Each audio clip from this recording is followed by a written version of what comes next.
И вот.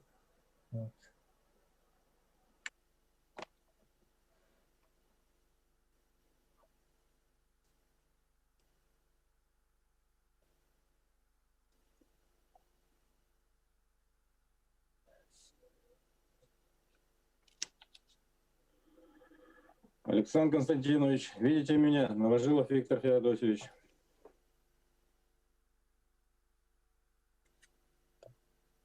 Звука нет. Видим. Алло, слышно? Виктор Федорович, приветствуем. Да, здравствуйте. Как обстановка в вашем регионе? Слышно, видно. Как и везде в стране.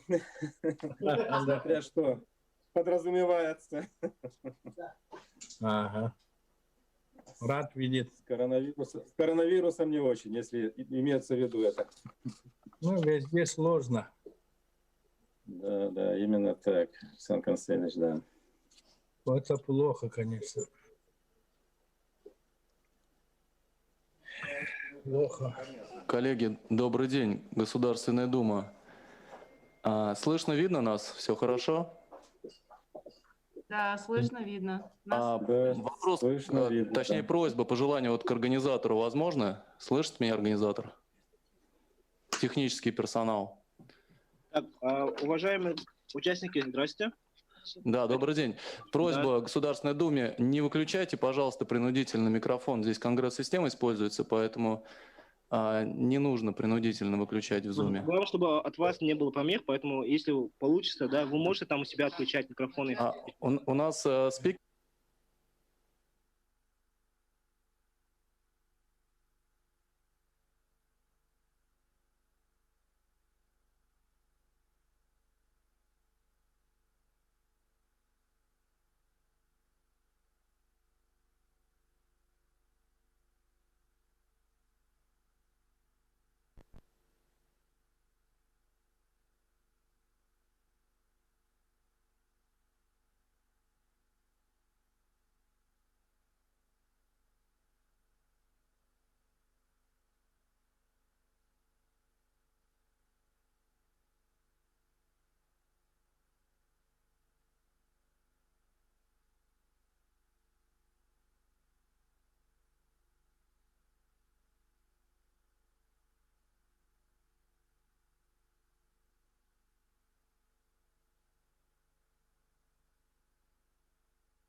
Так.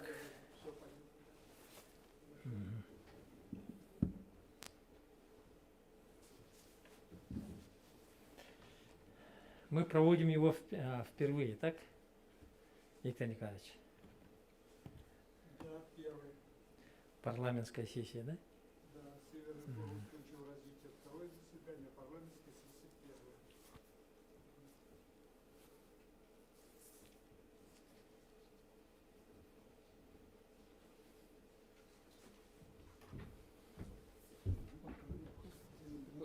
Спасибо большое.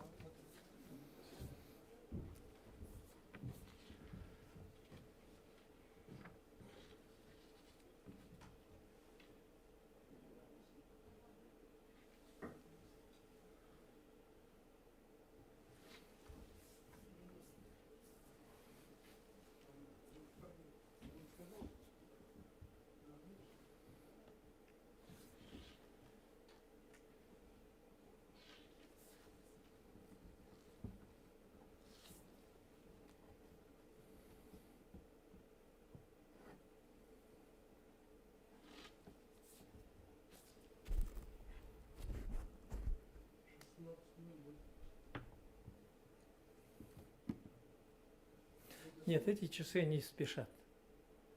Я вот уже... Да, еще 2 минуты.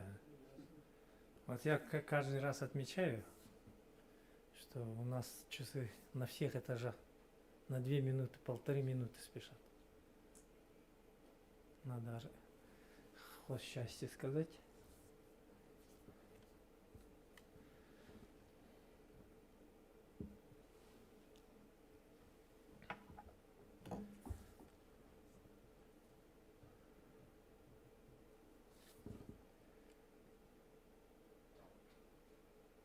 Но все настроены ровно, да, часы? Все часы настроены ровно. Да. Это бывает у очень ответственных исполнителей, водителей и так далее. Да? Они часы специально на 2-3 минуты, да, чтобы не опаздывал. Также наши, наверное. Мы также будильники ставили раньше.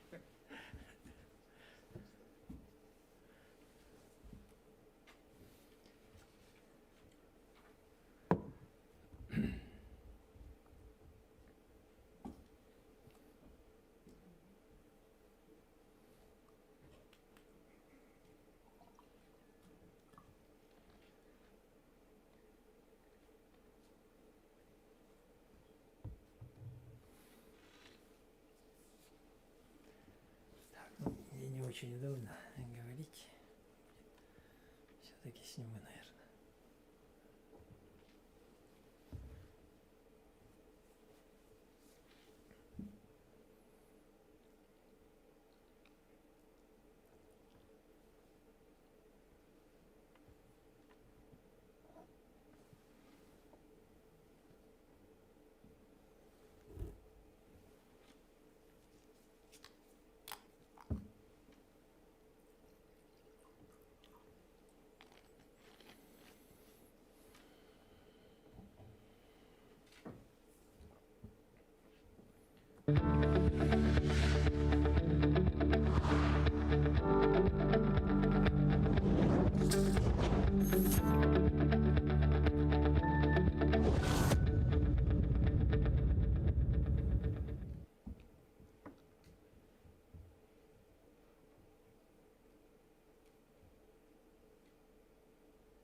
Добрый день.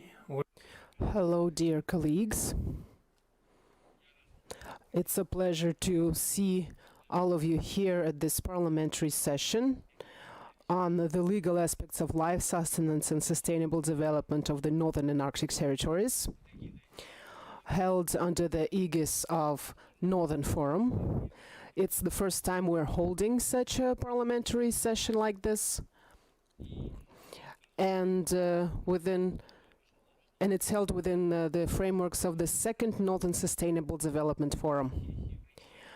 We have here today senators of the Russian Federation, members of the State Duma, the Federal Assembly of Russia, parliamentaries from foreign countries, members of Standing Commission of the Parliamentaries of Arctic region, heads of legislative authorities of Russian regions, and members of the Northern Forum International Organization, as well as leading experts and practitioners.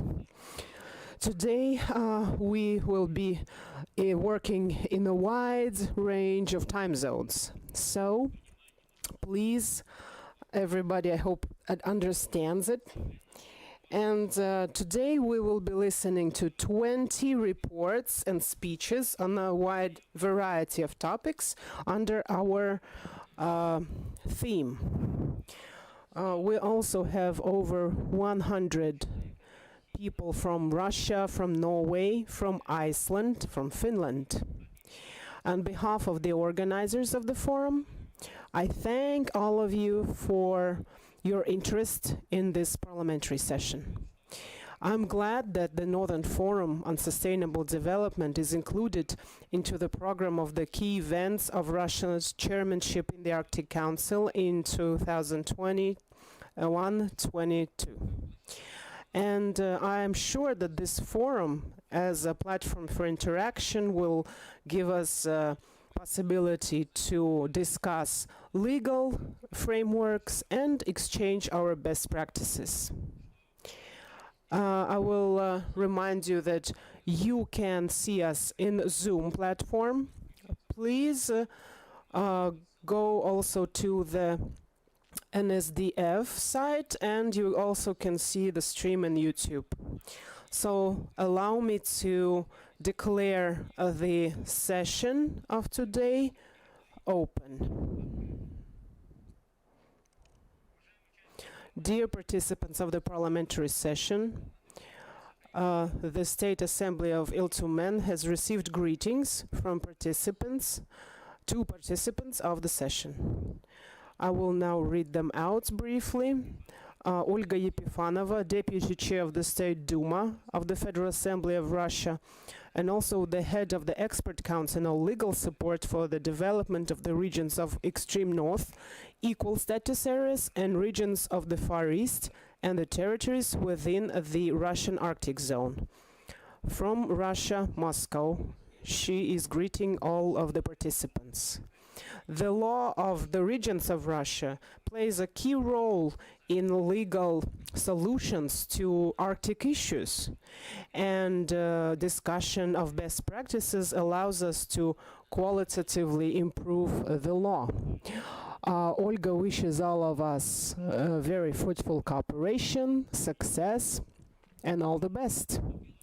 We also have some greetings from Oleg Melnichenko, the chair of Committee on Council of Federation, Federal Structure, Regional Policy, Local Governance and Northern Affairs from Russia, Moscow. In the conditions of more attention to the Arctic, it's important to enhance the dialogue between parliaments of Arctic and Northern countries. And this makes this session even more important. And the issues we'll be discussing are priorities of state policy of Russia in the Arctic. And on behalf of his committee, he is wishing us prolific work and discussions. Dear colleagues, allow me to thank our friends for their warm words. And I will now give the floor for greeting to Mr. Erik Sivertson, the Parliament of Norway, Chair of the Standing Committee of the Parliamentarians of the Arctic region. So please, Mr. Sivertson, good morning. We know that parliamentary interaction on Arctic issues has been continuing for over 25 years. So maybe you will tell us about your experience and your visions on prospects of interregional parliamentary cooperation in the Arctic, please. Thank you, Mr. Chair, and thank you for letting me address you all today. It's a very important meeting you are having, because as the chair is pointing out and emphasize, the cooperation and talking across borders in the northern regions are extremely important. We are all living in relatively small communities. We have scarce population, but huge resources that could lead to prosperous and better lives for us all living in the north. I will start with pointing out on behalf of the parliamentarians of the Arctic regions, where also the members of the Russian parliament are representatives, three main focus areas. The first one is, of course, about the possibilities and the living conditions for the people living in North. There are in all the 8 Arctic countries a peripheral and central dimension or perspective in politics. There are differences between North and South, where the people in the North have worse living conditions. They have lack of education compared with the population further south in the countries. There are less income, and this is one of the main focus areas for us as elected parliamentarians of the people in the North. This also is reflected strongly in our conference statement from the last conference of the parliamentarians of the Arctic regions back in Oulu in Finland in 2018. The second focus area is about economic development and the need for investments in infrastructure. We know that if we are going to realize the possibilities and the opportunities that comes with the huge and vast natural resources we have in the north, we have a need of economic investments to do this possible. That's about airfields. We need deep water ports. We need digital infrastructure, as I also take a note of that will be discussed among you two today. And this is the only way we could realize the potential which you find in all the Arctic countries, but also maybe especially in the northern parts of Russia. The third focus area for the parliamentarians of the Arctic regions time being is about climate change. We see that global warming has huge consequences in the north. We see that we living in the north, together with the few people living in some Pacific islands, are hit first and hardest by the consequences of global warming. It's a very strong link between human activities and the global warming as a consequence of emissions of CO2 over the last 150 years.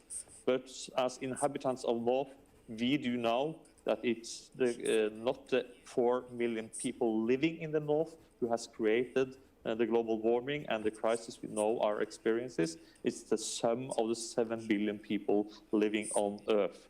And we urge the global community to take this into consideration and see that we could get this situation under control, and that the Glasgow meeting next year will address the necessary mechanisms to reach the goals following the Paris Agreement. I will also use the opportunity to emphasize, as you do in the proposed statement from your meeting, the need for both scientific projects in the North, for teachers, for students and pupils, and also emphasize the need, like you do in your proposal, to strengthen the scientific international cooperation. There are vast areas with need for heavy infrastructure to do the necessary research. This calls for a joint international effort to do the necessary research to find out what is happening and how could we prevent from further dramatic consequences as a consequence of global warming. I am really looking forward to Russia taking over the chairmanship in the Arctic Council. The Arctic Council has been a success for its last decades. It has been an example for the rest of the world how to do international cooperation between the 8 Arctic states, sovereign states with their rights in the north, but also their obligations. I would like to emphasize that we all agree that the Arctic should be a peaceful and stable region. You find this in as one of the main goals in all the Arctic states' strategies for the Arctic region. Therefore, I will end my speech here today by addressing the discussions about security issues in the Arctic. There has been calls for and a lot of people claiming that there are more tension in the north. I would argue that there are no security issues inside the Arctic. They who are calling for more security, more military activity, take a stand that the global conflicts there are between some nations in the world also should be played out as a regional theater in the Arctic. I don't think that is a sound and wishful development. I hope that we, together with this kind of international cooperation and dialogue, could say that we will continue to keep the Arctic as a stable and peaceful region, and that we will strengthen our cooperation. I wish you a very productive day and good luck with your important work. I'm looking forward to see what you will propose in your conference statement. Thank you for your attention. Господин Сиверtson. Mr. Sivertson, I thank you for your kind words and for the support of our parliamentary session. I see that the priorities that the parliamentaries of the Arctic have been committed to over 25 years are in line with the tasks that we are pursuing in our current work, and we are also committed to the same priorities. And I think that will be the basis for our future more intense cooperation. It's a pleasure to see you here. Dear colleagues and participants, we have a possibility to ask questions to Mr. Sivertson because he has to go shortly. So if you have questions, you can ask them now.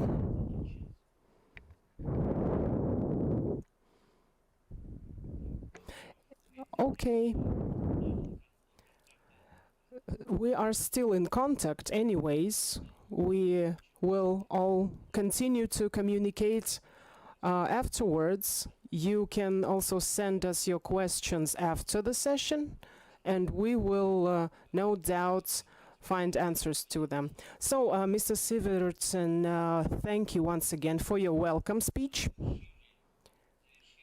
And now we have completed the opening part of the session, and we go further to work. So the schedule will be like this. First we listen to the reports, then we listen to speeches from our colleagues, parliamentarians, and then afterwards some suggestions from experts, and after everybody has spoken, we discuss the resolution and sum up. For reports up to 10 minutes, for speeches up to 6 minutes, for expert suggestions up to 5 minutes will be the time frames. As soon as we're working in a video conference, let's not have a break, because we have 3 hours, and I think it will be enough for us to finish.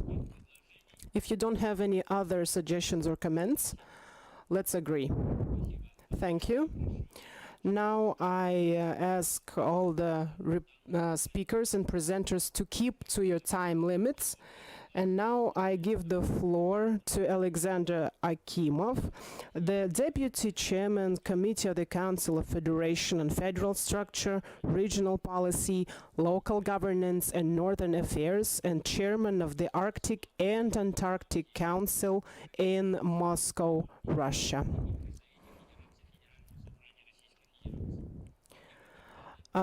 His speech will be about topical issues of legislative support for the social and economic development of the Arctic zone of Russian Federation. So please, Alexander, thank you. Dear Pyotr Vasilievich, dear Mr. Sivertson, dear participants of this international forum, colleagues, friends, and on behalf of the Council of Federation, allow me to personally, from the chair of the Council of Federation, Ms. Matvienko, to greet all the participants and guests of the parliamentary session dedicated to legal aspects of life support, sustainable development of northern and Arctic territories within the second Northern Sustainable Development Forum.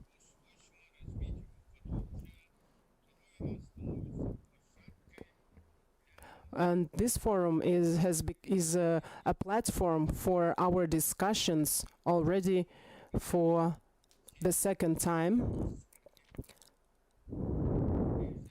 First of all,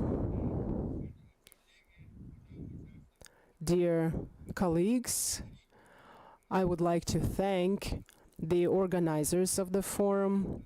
It's tough work, and the leadership of the Republic, including the head of the Republic, Mr. Aysen Nikolaev, the Parliament, the government,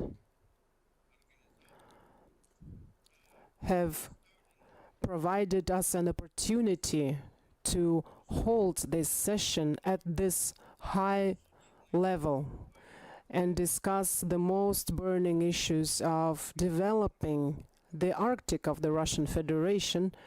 For us, it's very crucial because starting from next year, Russia will be chairing the Arctic Council, as was mentioned already. Arctic has a special role for economy of Russia and providing the safety and security of the state. Today, the state is doing a lot of work in legal field for development of this huge territory. Everybody is involved, from the president to the authorities at all levels. In the recent years, the president published a decree on the principles of the Russian Federation activities in the Arctic until 2023. The draft strategy of Arctic development has been prepared, and the plans for development until 2035. The strategy is almost ready. We've discussed it many times, including in Yakutsk. We have also discussed it at a visiting session.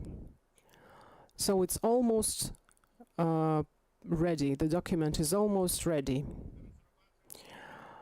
Besides, we are drafting a new state program of socio-economic development of Arctic zone of the Russian Federation, which is aimed at becoming the key instrument for financial, economic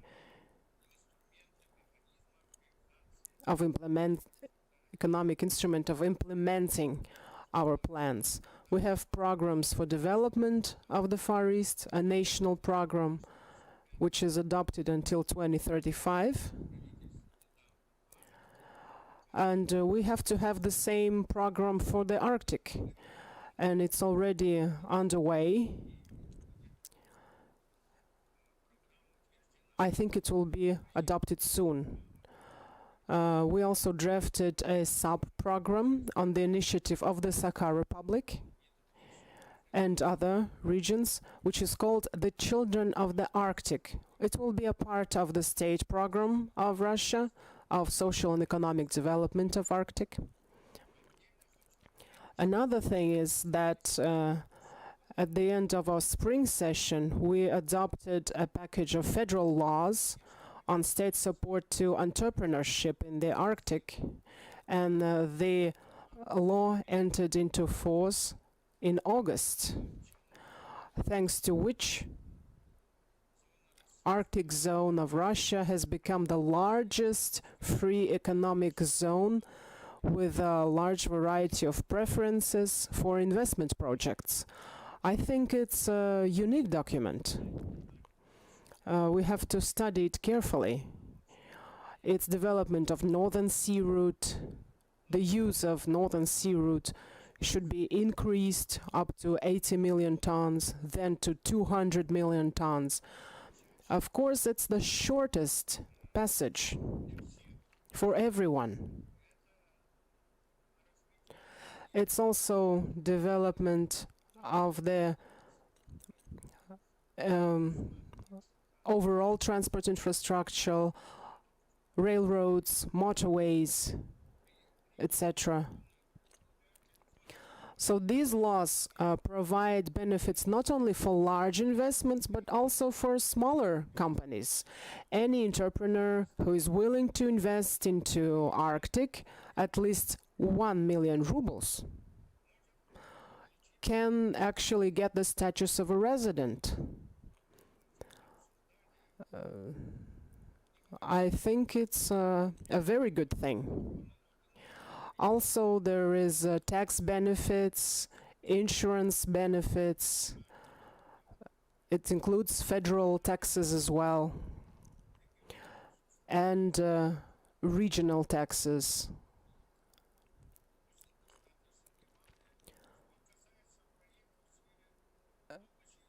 If we talk about extraction of resources, now we have lower taxation rates for fossil fuels, and the regions can lower their taxes as well.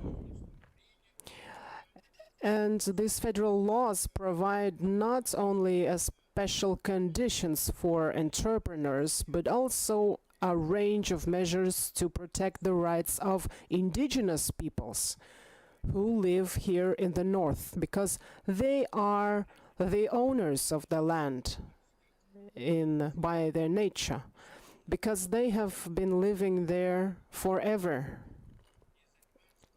And they are doing their traditional economies, reindeer herding, hunting, fishing.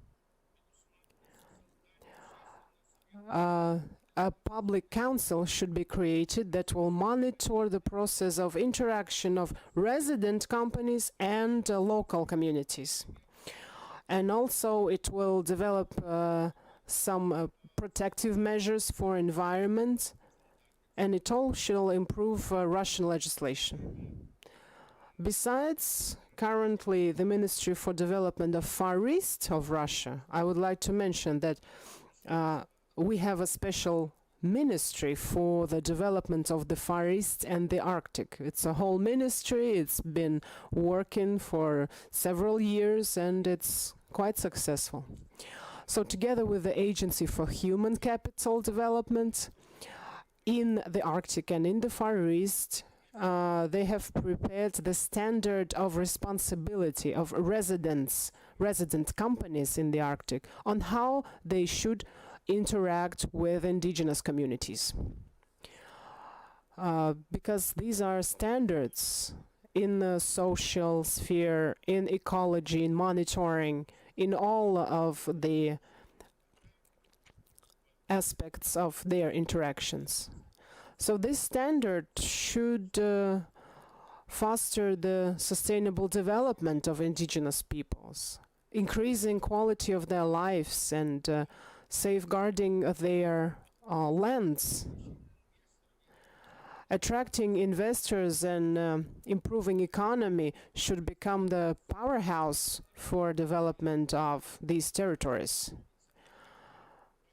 There are some issues, however, that need to be addressed. I want to share my thoughts on them. I read the recommendations, and in the council that I preside, the Council for Arctic, we have very famous experts and scientists, doctors, professors there, scholars of northern studies. For example, Mr. Artur Chelingarov, Vyacheslav Shterov. They voice their comments on our work.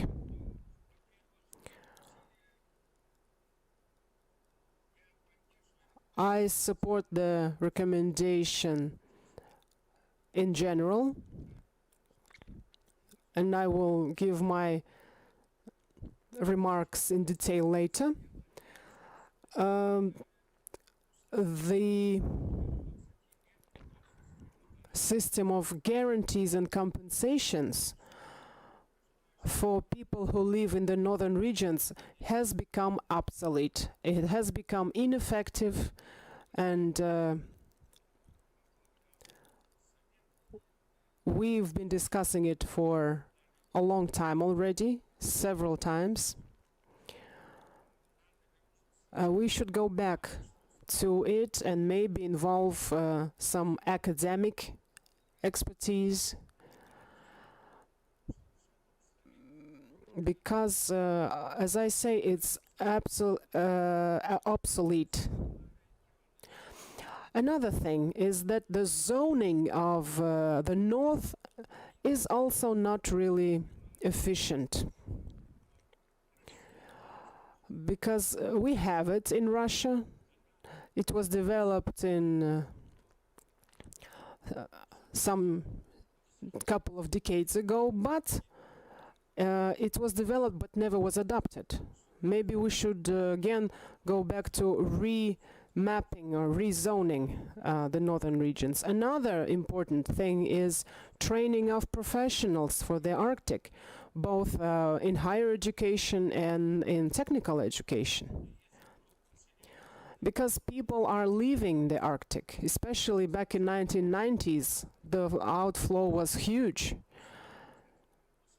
And now we're going back again to considering this issue. The ministries know about it, and we have a lot to do in this domain.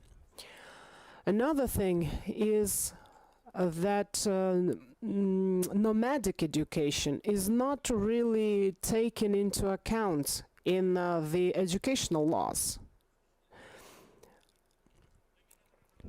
A Ministry of Education has been dealing with it for quite a while already.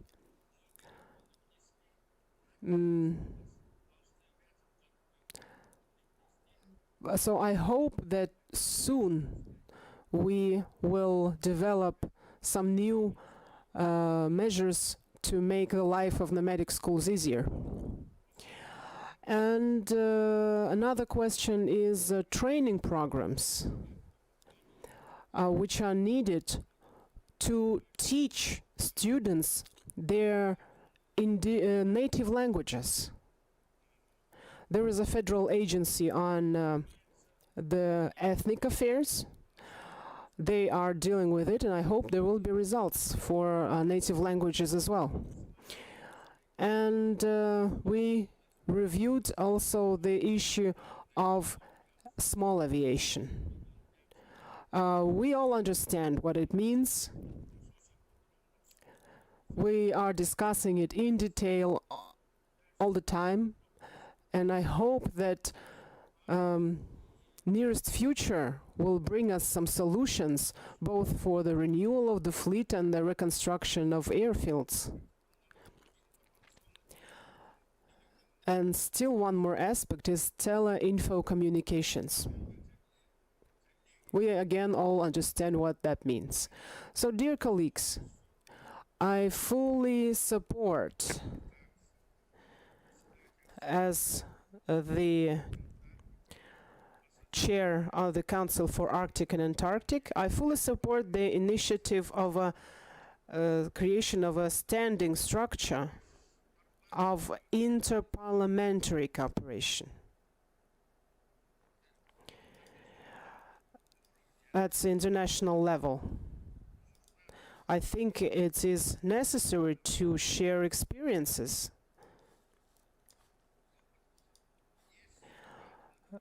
There is experience at parliamentary level all around the world, and I think we should enhance it. And in the end, I would like to say that the Committee of the Council of the Federation for Federal Structure, Regional Policy, Local Governments and Northern Affairs, we pay a lot of attention to provision of life sustenance in the north, and of course to sustainable development of the Arctic. And I hope that this session today will bring us some new ideas for the development of North and the Arctic, and maybe find some solutions. Thank you very much. Thank you, Alexander, for your detailed report and suggestions and the avenues for our further work. The council that you chair in the Council of Federation, you are doing a lot of effort and a systemic effort. So I hope that all of these aspects you mentioned will be in detail also discussed by other speakers. So thank you. And now the floor goes to Ms. Bonder, Oksana Bonder, Deputy Chair, Committee on Regional Policy and the Problems of the North and the Far East at the State Duma. And the report is elaborating the mechanism on the necessity of establish supportive measures adjusting to the specifics of Arctic and the North. I would like to greet you from the chairman of our committee, wish us prolific work, and I would like to say that in the work of our committee of improving quality of life of northerners and improving economic mechanisms of development of northern territories, these are the main issues that we deal with. And during next sessions of State Duma, we will consider the issue of compensation to retired people if they don't work, and if they want to go outside of Russia, their flight expenses should be compensated once in every 2 years. And the authors of this draft are the members of our committee. Alexander mentioned all of the items in our agenda, and I would like to discuss it with colleagues to solve some questions that have to do with quality of life. In federal budgets, there are some funds for updating the local hospitals. And when this money is distributed, there is one main indicator, the density of population. In our northern Arctic territories, density is not enough, which decreases funding of these programs in the north. So for you, if this topic is relevant, please submit your comments so we can start tackling this issue. Another question. We're talking about northern and Arctic territories, but I'm from Magadan. My Magadan region belongs to the regions of extreme north, but not Arctic territory. We have a problem, maybe other regions also have it. 5% mortgage. It can be implemented now if you buy used flats from legal entities. In our region, actually, we don't have any flats like this at all, any apartments like that. And if you also have problems with that, please submit your comments. I wish all of us prolific work. Thank you, Oksana. I think that today regarding the issues of healthcare. We will have some speeches and reports, at least 2 that I know of, from our colleagues, especially in this year when we have encountered such a healthcare crisis. And of course, healthcare is becoming more and more valuable for us.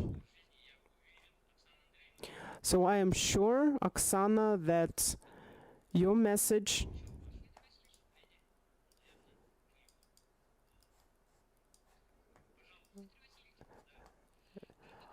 hello, this is Tatiana Gogoleva. Can I add a few more words? Yes, sure. Hello, dear colleagues. First of all, this topic we're discussing at this forum is very important. Since the last week, when there was a presentation of your profound experience of ethnological expert evaluation. It's already 10 years since you adopted this law on ethnological expertise.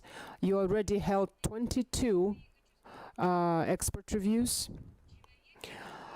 Human and environment are one of key issues in the Arctic. And if we say that the main topic is environmental safety, ethnological safety is providing future for those small communities that inhabit this territory. And starting with discussion of this online, your experience is very precious for all Arctic regions. Another thing that I want to add to what Oksana said is that our committee started work on developing those instructions by the President dating back to 2016 regarding ethnological expert reviews. We've ordered scientific research work in order to be able to implement your experience at federal level. It's already experience of 2 other regions other than yours. So we have to somehow fix it on the federal level as well. When we receive the first materials, first analytics by scientists, we plan to hold a roundtable in November, attended by experts from Yakuza, probably Gogolev, Ms. Golomaryova, one of the most prominent actors in the field of indigenous law. And this roundtable will be called Improving Legal Aspects for Better Lives of Indigenous Peoples of the Russian Federation, solving key issues of the Arctic zone and providing security and safety in the Arctic. Finalizing, I would like to say that human in the Arctic, this quality of life in the Arctic, these are the key things that we should be guided by. Thank you. Tatiana, thank you for your kind words. I will now present you. We have here the member of State Duma of Federal Assembly of Russia, Tatiana Gogoleva, the member of the committee that we are seeing on our screens now. Colleagues, I once again thank you for your comments and your words. I think we'll participate in your roundtable in November. On September 27th, we already held this ethnological expert review roundtable. to commemorate the 10th anniversary since the adoption of the law. And I'm glad that on federal level, the Parliament is willing to continue to hold even scientific research. Now allow me to give the floor for the speech on the legal and municipal framework for sustainable development in Iceland to Ari Trausti Gudmundsson, chair of the Icelandic Parliamentary Committee for the Conference of Parliamentaries in the Arctic region and vice chair of the Committee of Environment and Transport, the Parliament of Iceland, Alþingi, Iceland, Reykjavik. Good morning. We are glad to have you today with us. Warm greeting from Iceland.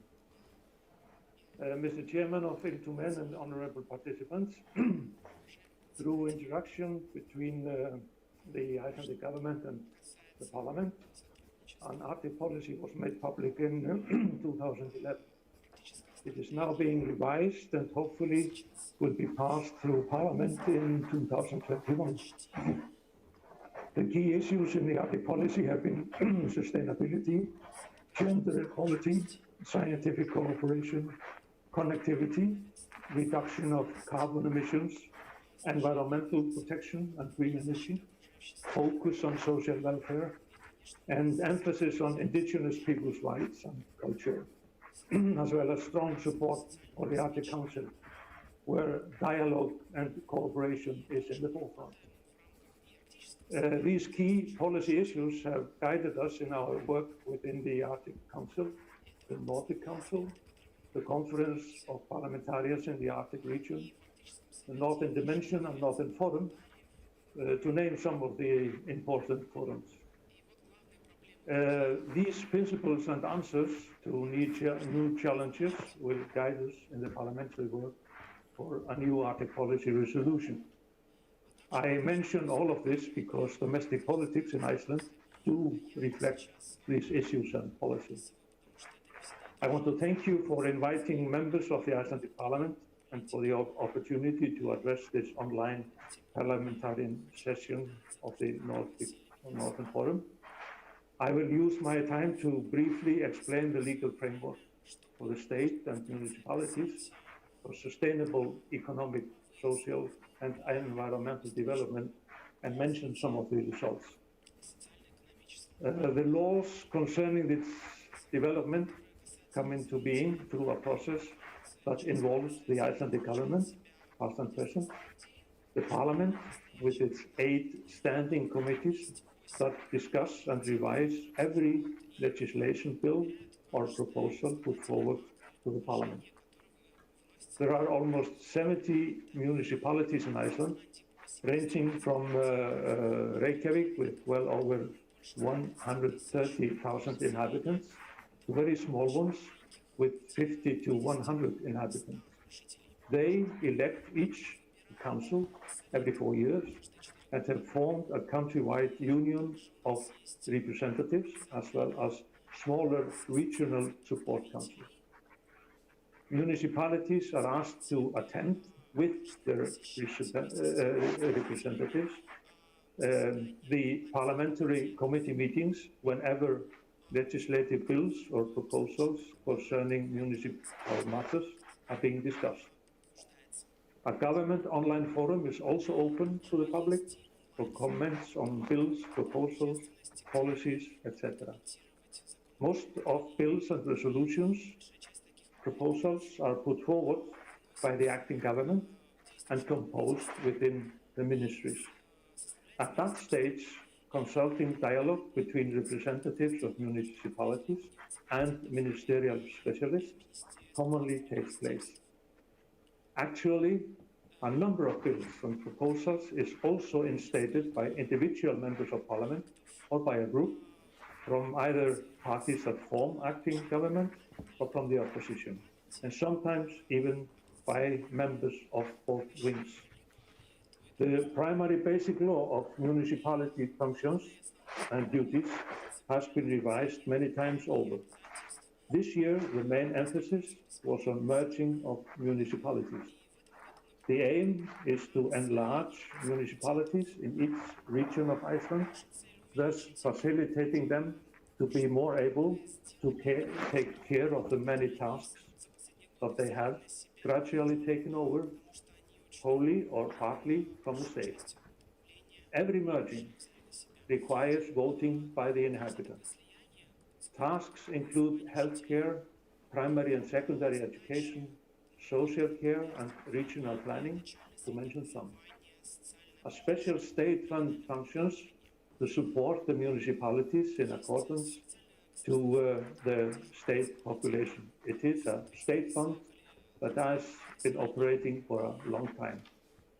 Other laws include legislature for health and welfare, telecommunication, digitalization, roads and traffic, transport, harbors, air transport, energy, tourism, various economic activities, innovation, and much more.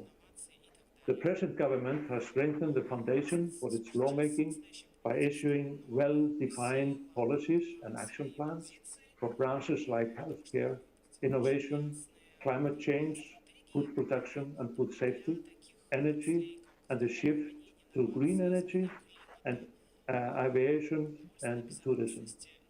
The basis for some of the policies is evident: sustainability of our activities and mitigation of and adaptation to climate changes. One of the most important targets in this is a carbon neutral Iceland by 2040. Now, let's finally look more closely at what the legal framework and political decisions have resulted in. I'll mention only a few of the examples. Within 1 or 2 years, optical fibers will cover 98% of inhabited areas in Iceland. The state supports up to 40% reduction of domestic airfares for local residents living further away from Reykjavik than 200 kilometers. State funds for innovation have been increased and the forming of branch clusters promoted, for example, within fisheries, the energy sector, and agriculture. 8 small research centers and 6 university work centers have been opened up in medium-sized towns outside of the capital area and the 5 universities. A new plan for strengthening the electrical grid has been instigated, facing increased energy risks due to heavier weather conditions. They do this by using electrical cables instead of overhead lines. A part of the fish quotas has been issued and is now revised to small vessel coastal fishermen. Funding for increased geothermal greenhouse production has increased. A new nationwide plan for handling waste is in the making, based on recycling of both biological and reusable waste, as well as faster reduction of plastic waste. A domestic recycling plant for plastics has been enlarged. Coastal sea transport has been increased to lessen the heavy road transport, and the first electrical coastal ferry is in operation, and additional sea transport link to Europe at the south coast has opened up. Various state funding has been increased to help landowners, associations, and municipalities to better cope with the heavy tourist traffic in the name of sustainability. The loss of up till 90% of the tourist traffic in Iceland because of the COVID-19 epidemic has not halted these improvements. On the contrary, increased overall state funding is one of the countermeasures taken to mitigate the economic and social effects of the virus. Finally, I'll mention tax reduction to enhance sales of electrical cars and other measures that aim to facilitate the use of, for example, hydrogen, alcohol, methane, and biodiesel in various transport vehicles on land and also at sea. So, Mr. Chair, my fellow participants, my closing remarks revolve around two basic foundations in the strive for the best living conditions and prosperity in the Arctic. First, I state that cooperation on all levels, domestic and international, as well as peace, is imperative in all our work. Secondly, we must join hands across borders to reduce carbon emissions and bind carbon in wooded areas by reclaiming damaged soils and wetlands in order to prevent the steadily increasing damage to our surroundings from attaining a catastrophic state. I have solid hope that we will succeed in doing that. So, my dear participants, fellow participants, all listeners, thank you all for having me. Господин Гудмунсон, я благодарю вас за ваш доклад. Мы прекрасно знаем, какой... We all understand that Iceland has done a lot to the nature protection, social sustainability, not only in the Arctic, but worldwide. So I thank you.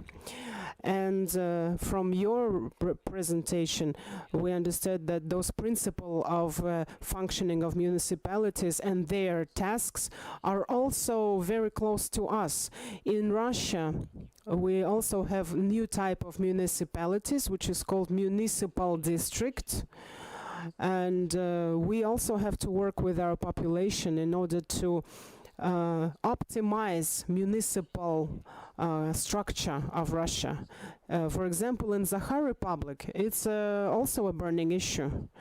That's why your information was very useful. And allow me to give the floor for presentation on issues of legal support for the implementation of the Arctic region's development strategy on the example of the Sakha Republic, Yakutia, Mr. Victor Gubarev, Chairman.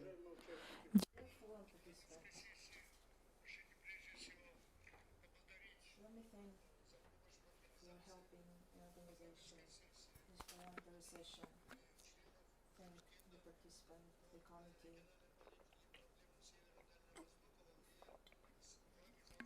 Also,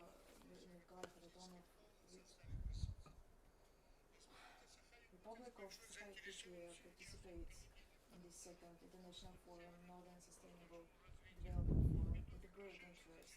The results of the last meeting allowed us to expand the integration ties of the Arctic states based on mutual respect, using everyone's best and most useful experience. The Republic has a lot to share with us. Legislative work continues in the field of relations between subsoil users and residents of traditional nature management territories. An environmental doctrine has been adopted, and work on indigenous minorities of the North Scope is advanced. Ensuring transport accessibility for the population remains one of the biggest problems. The new railway to Yakutsk and the construction of a bridge over the Lena River open up new prospects for transport communication in both east of the country. And this Northern Forum will give new ideas and accelerate the implementation of the main goal to improve the living standards in the northern and Arctic territories. Legal regulation of the development in the Russian North and the Arctic is characterized by increased attention to the resources of the North. At the same time, it's possible not to notice the decline in standards of the living and the contradiction in terms of income distribution between subsoil users and the indigenous population. After the collapse of the Soviet Union, the Russian North was abandoned and depopulated. Most businesses have closed. Compared to 1980s, the flow of traffic on the Northern Sea Road is 5 to 6 times lower. The population of the Arctic regions in Yakutia has decreased 2.2 times since 1919. We have to answer all this. In the Russian Federation Republic of Sakha-Yakutia, define guidelines for population settlements, economic development, production. Yakut Arctic is an area of 1,600,000 square meters with 4.5 thousand kilometers long sea coastline. This is more than half of the entire territory of the Republic, 13 municipal districts out of 35, including 4 national ones. The life in the northern East Arctic is based on small settlements and transport routes on the Arctic River. Small settlements were formed when extracting companies were settled and the residents of indigenous minorities of the north were dispersed. There are we consider necessary a combination of rotation system and traditional methods of labor activity organization when the basic settlement rotation shift system works with the implementation of minimum standards for receiving services in the social sphere through the use of the social network of the basic settlement. Priority of using the intra-regional form of shift, as a result of which potential labor personnel do not leave the familiar climatic and geographical zone, and their biorhythms are not violated. There is positive practice in the implementation of the project local personnel to industry in the Republic of Sakha Yakutia. Cooperation rotation shift basic settlements located in one subject, financial flows and funds allocated for the field development are concentrated on one territory, which will improve the social and housing infrastructure of the settlements of the north. The Republic implements state support for the population living in the far north, including social guarantees for northerners legislation.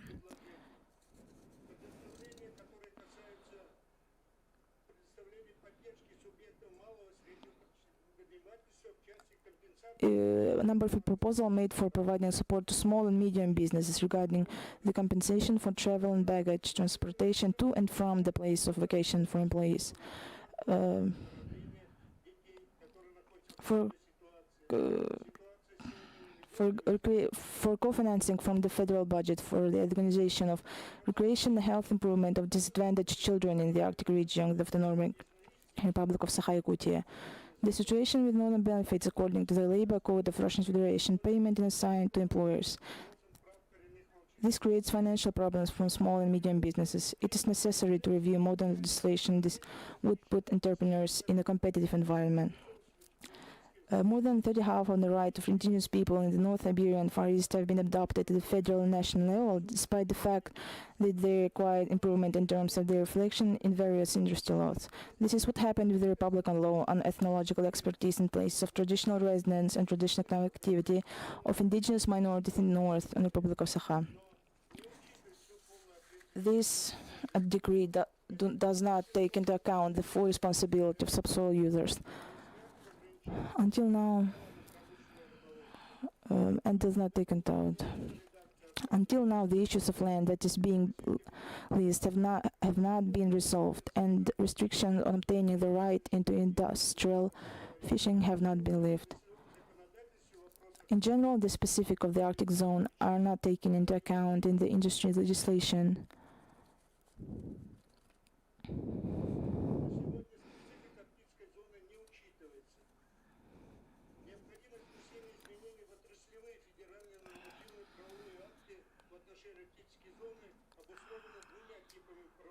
There are two types of legal gaps that require changes. The first is this is an underestimation of the complexities of economic activity in Arctic, and second is legislative recognition of overly stringent requirements that are not feasible in the Arctic and lead to a substantial rise in prices for living that becomes a barrier in development to certain areas of the economy.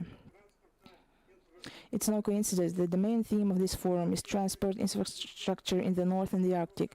A great public response in the Republic does not abate in the issues of transport accessibility of intra-republican transportation, problem of small aircraft development, reduction of airfares that are not accessible for the majority of the population today. The ticket price for the route Cherski-Yakutsk is 35,000 rubles.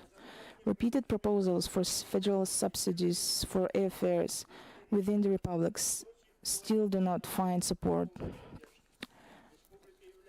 The Republic is the initiator of proposals to the federal legislation on the establishment of legal relations arising in connection with aviation activities in the field of small aircraft. To gi-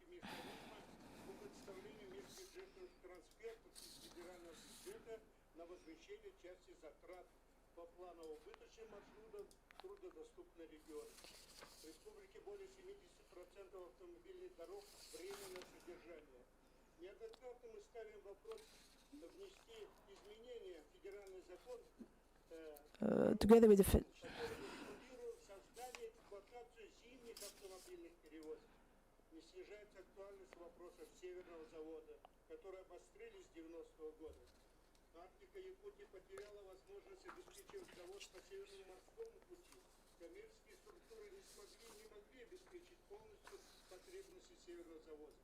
Потребности населения Арктики, например, в продовольственном обеспечении удовлетворяются всего на 20-30%. Решение здесь видится прежде всего достаточно государственной поддержки с обеспечением 1-2 годичного резерва и компенсации части затрат, замещения ввоза продовольствия и энергоносителей на местах. Мы уверены, что опыт республики Саха-Якутия вызовет практический интерес как со стороны федеральных и региональных властей и предпринимателей, так и наших зарубежных партнеров. И наши общие усилия помогут модернизировать экономику и добиться высокого уровня жизни. Спасибо, Виктор Николаевич.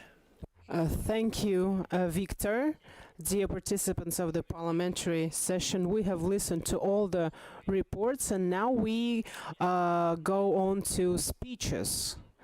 I remind you about the time limits, not more than 6 minutes. If you have a presentation, first say hello to us, show us your face, and then show your presentation, and then switch it off. We have here our colleagues, and the first two will be about healthcare, the transformation of healthcare system, improving the quality of medical services.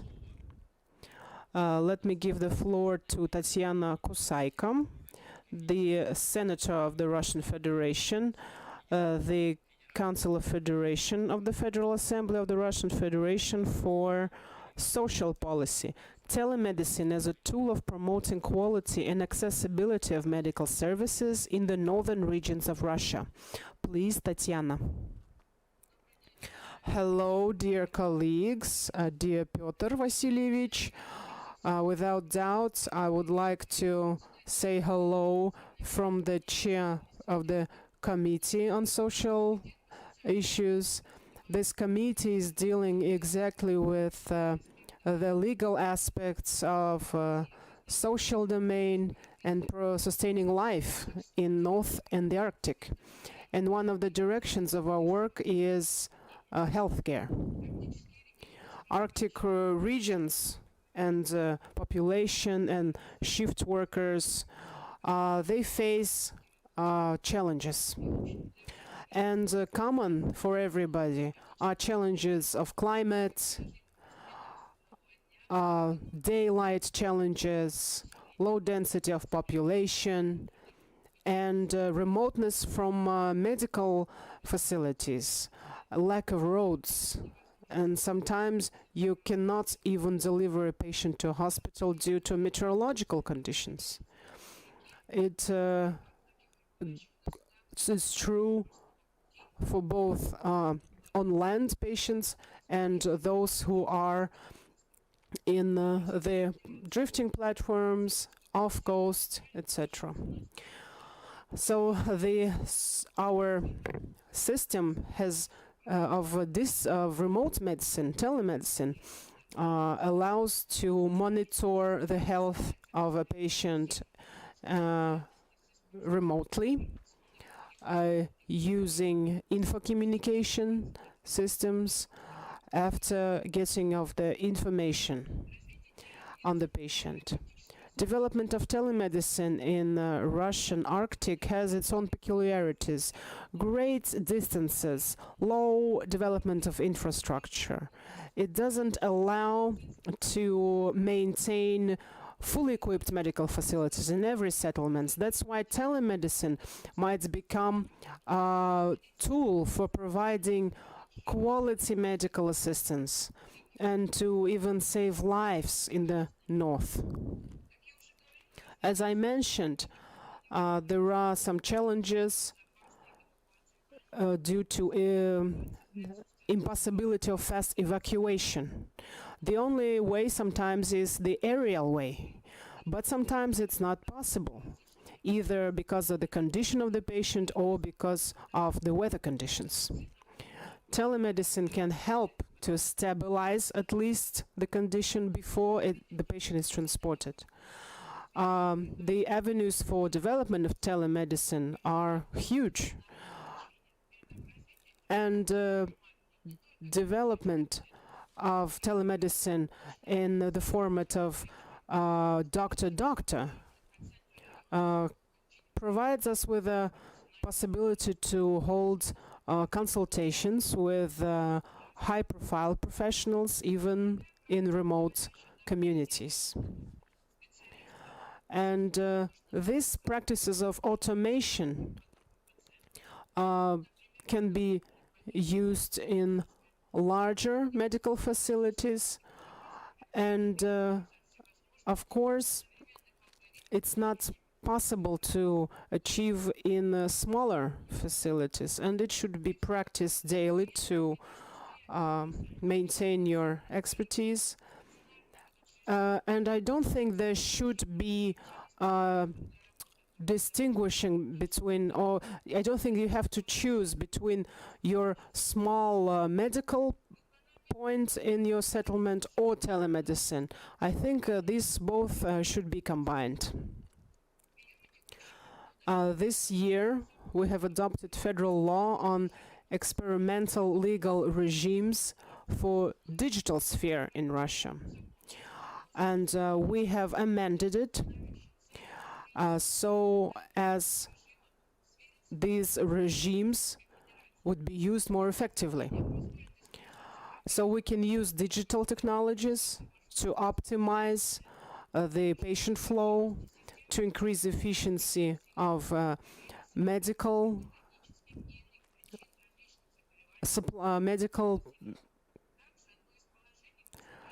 drugs supply, and also in calculation of tariffs for medical assistance to population. And in the Council of Federation, we've worked on the theme that was stated in the letter from Roszdravnadzor. For example, the software is one of the tools that can be used in medicine and telemedicine, and the use of software should also become easier. In 2015, we've launched the Center for Telemedicine. It serves for training and for providing medical assistance. The main goal of this center is to create the system when the aid of a large hospital can be available to remote communities. This center functions in Murmansk, and doctors can also communicate through this system.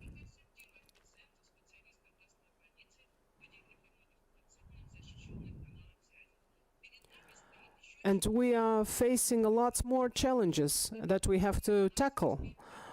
Financial aspects, legal aspects, personal data protection, modern equipment, high-speed internet, and training of specialists. Some people are skeptical. That's also a challenge. So these issues that I've listed, I suggest to include in the resolution. Thank you for your attention, and I wish everyone to stay healthy. Thank you, Tatiana. We have received your suggestions in written, and after we discuss it at the end, after we discuss the draft resolution, we will define our further work on this project, and I hope your suggestions will be taken into consideration. They are relevant. We really understood it once again during the pandemic.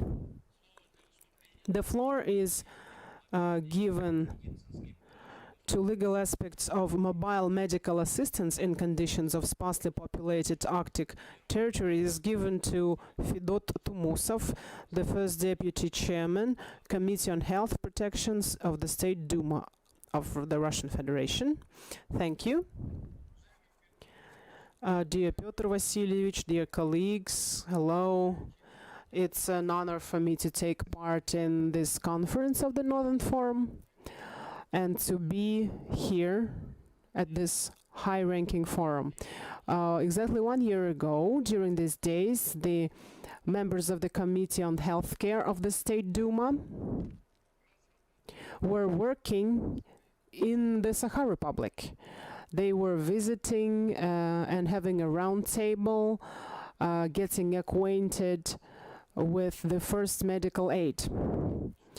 And I would like to say hello from the chair of our committee, Mr. Morozov, and I would like to thank you, Pyotr, for organizing that round table and the entire work of our group, and for hospitality.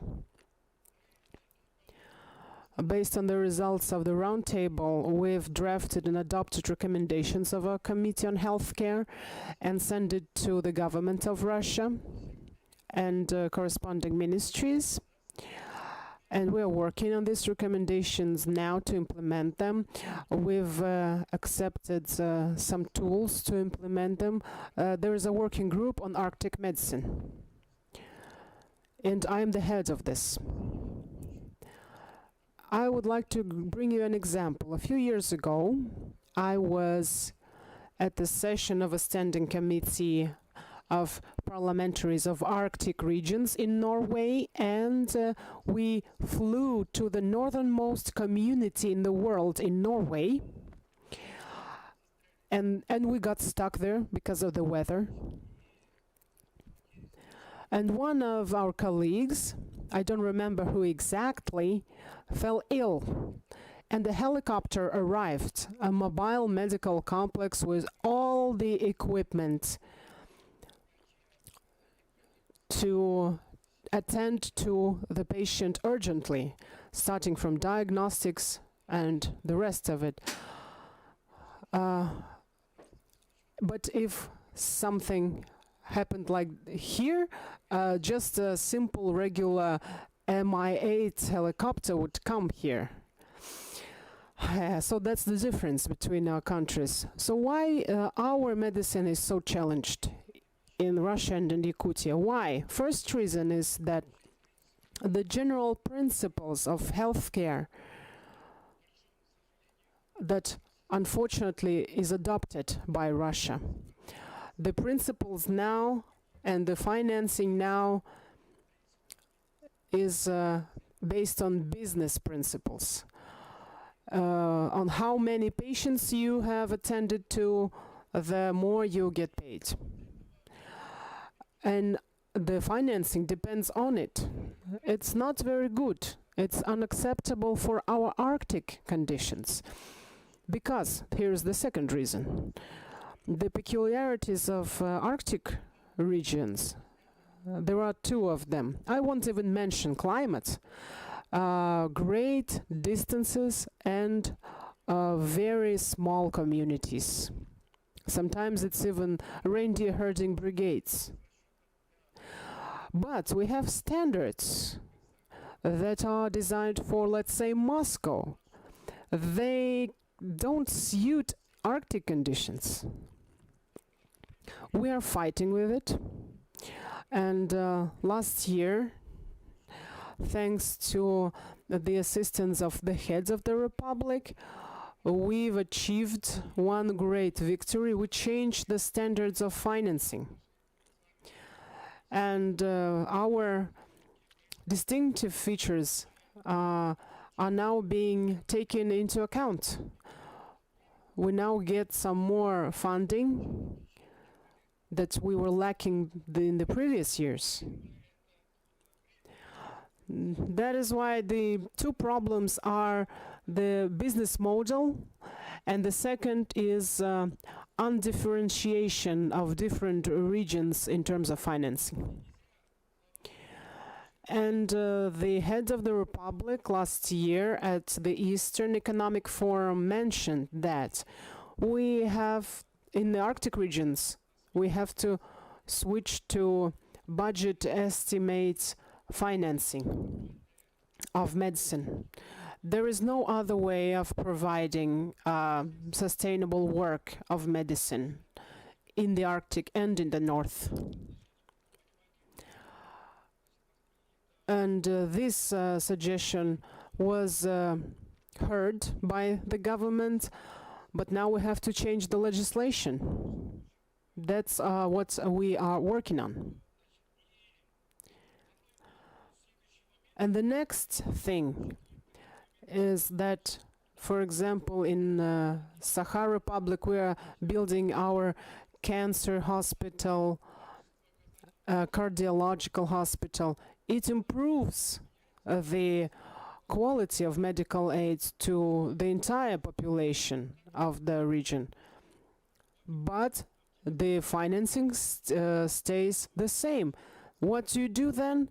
You get rid of smaller medical facilities in order to build bigger and more modern ones. Maybe the financing is not working properly here as well. We have to change it. And when we switch to insurance medicine, insurance medicine was a mechanism to develop competitiveness as an additional mechanism to budget financing. But time passed, and one-channel financing is now prevailing, and everything is standardized.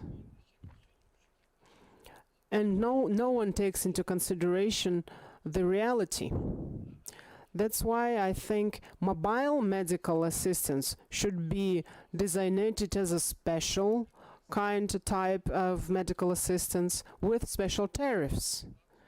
That would make all our measures more effective, like vaccination, like medical examination, and evacuation, of course.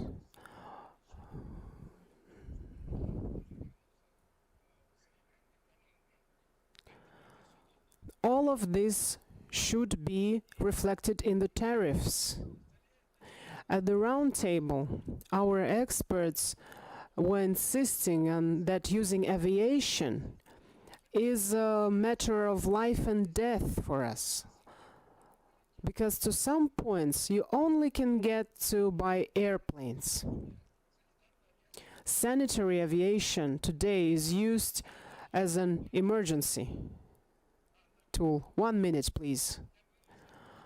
So it's used for emergencies only, but it should be turned into a planned, regular avia communication. So please take part in this work together with us. Submit your comments to our committee. Thank you. Thank you, Fedot. Right now, the Ninets Autonomous Okrug is chairing the Arctic Council and Northern Forum, and please welcome Chairman of Deputies Assembly of Nenets Autonomous Okrug, Alexander Lutavinov, actual issues of legislative regulation of life sustenance in the Arctic territories. Thank you, Peter Vasilyevich. Dear colleagues, the fundamentals of the state policy of the Russian Federation in the Arctic for the period up to 2035, approved by a decree of the President of Russian Federation define the sustainable development of the Arctic zone of the Russian Federation, improvement of the quality of life and acceleration of the economic development in these territories. We need to develop the social, transportational, informational, and communicational infrastructures on the territories of the Russian Federation's Arctic zone.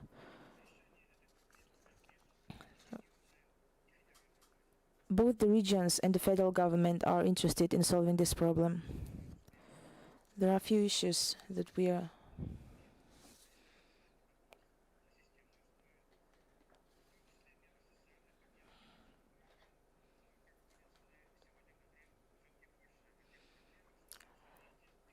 today we're talking about the problems that are completely natural. Today I would like to stop on 3 issues that are very important.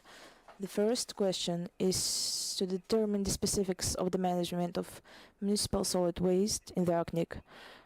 Today the federal law doesn't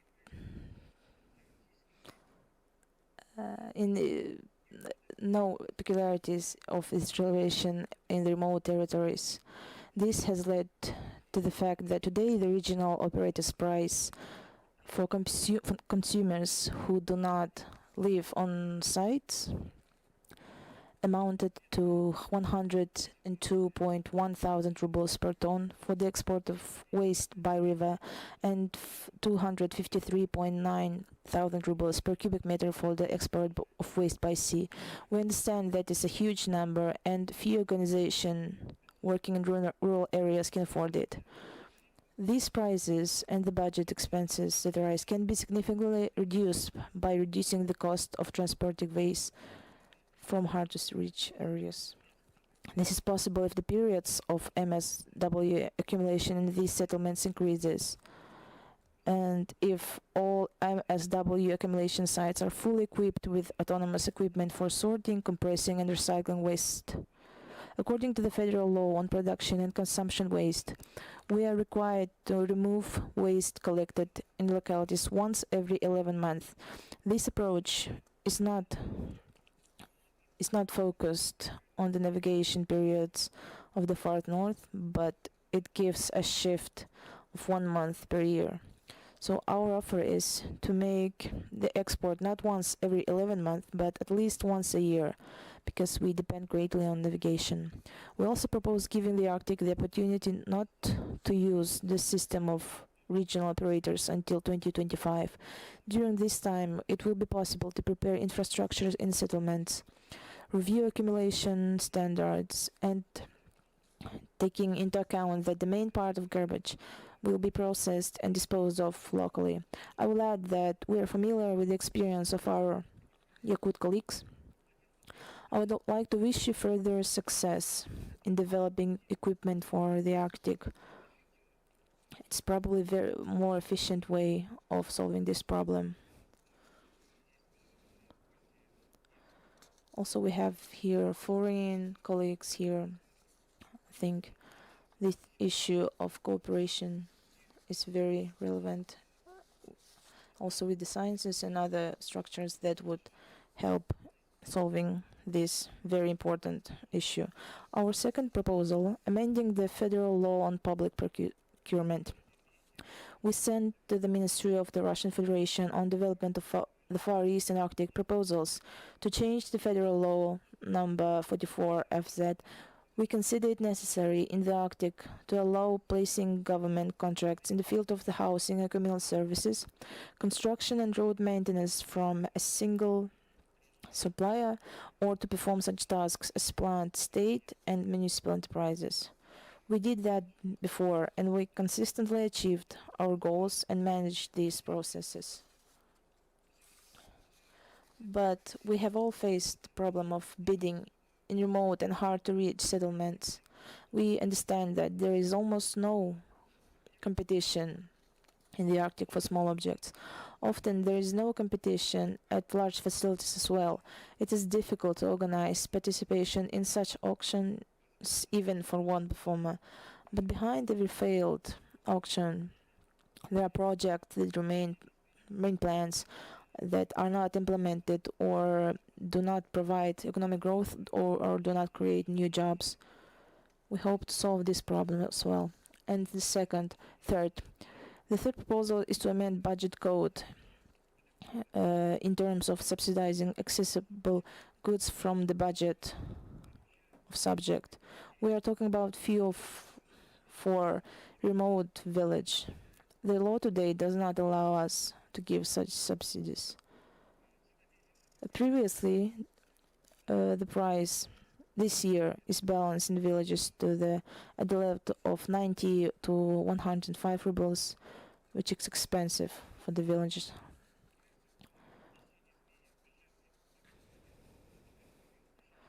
So the draft of this law is already prepared. We are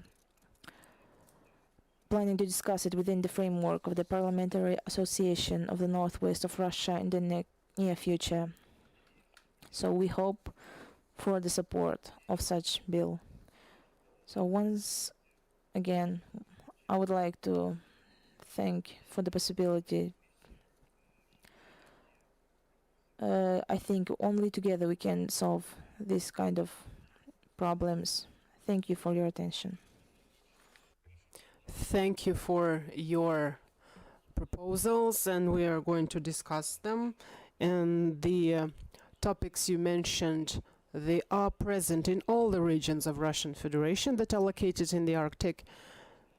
And it's likely we will support your initiative. And now we give the floor to Galina Danchikova, the Deputy of the State Duma of the Federal Assembly of the Russian Federation, on elaborating the mechanisms of state support for providing the population of the remote regions of the Arctic zone of Russia with life-supporting goods.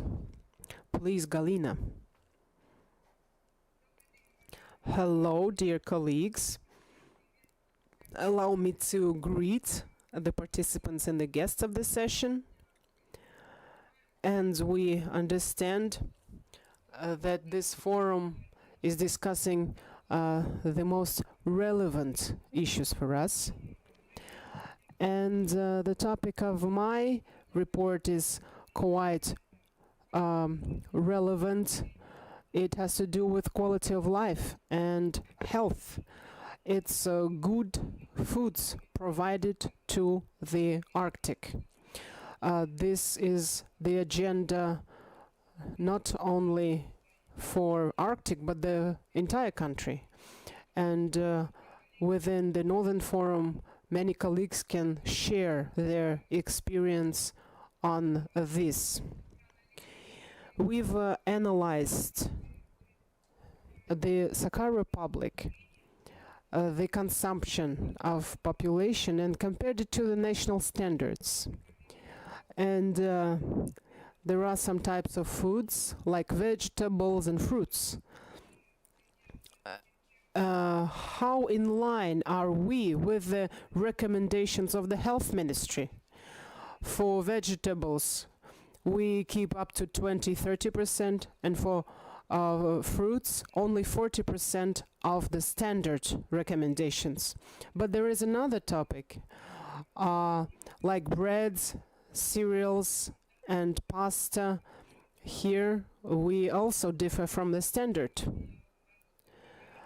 What influences these indicators?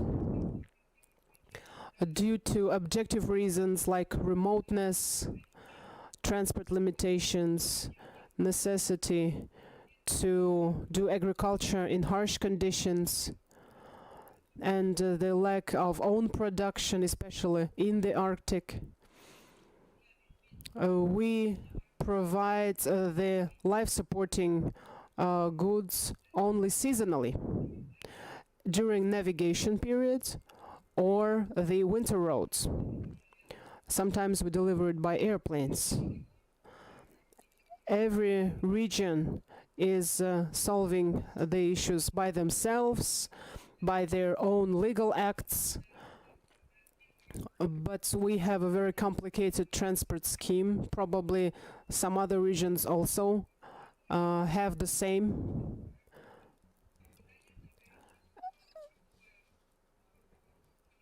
And another thing that requires attention is that the cost of food or other necessary goods, The cost is consisting mainly of transport component. It gives you 30-40% of price. Every region is trying to solve these problems, trying to organize this delivery.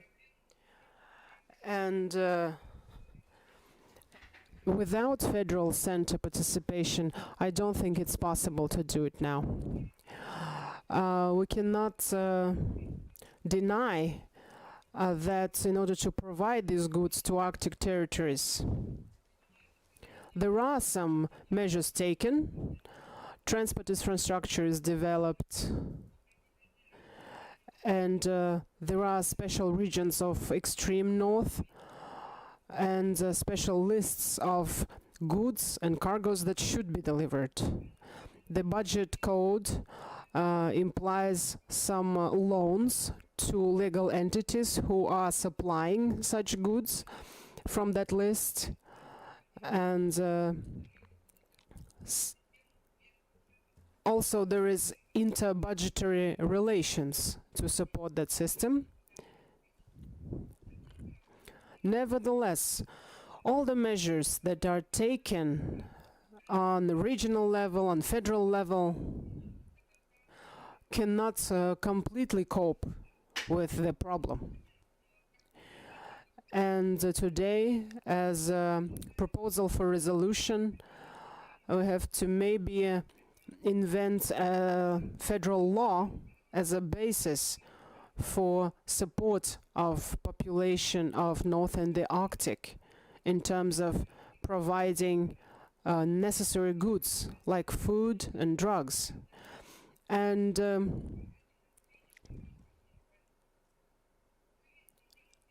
we should put this issue of the northern delivery of goods as a special task.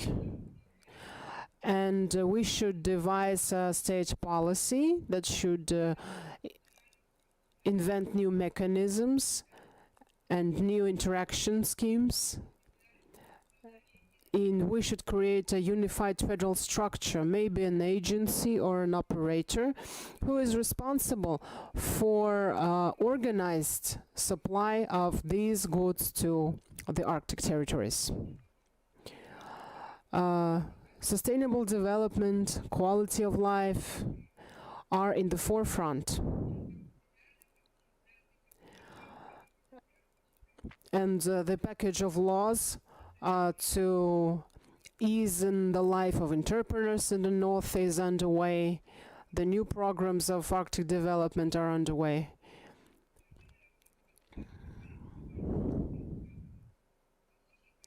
And I wish that today we discussed and supported that this program should include the item of provision of necessary goods to our population.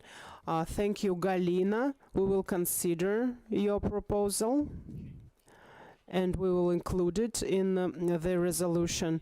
Now the floor goes to Sergei Dubovoi, Chairman of Murmansk Oblast Duma. Best legislative practices of the Northern Territories Sustainable Development. Please, Sergei. Hello, Pyotr Vasilievich, dear colleagues.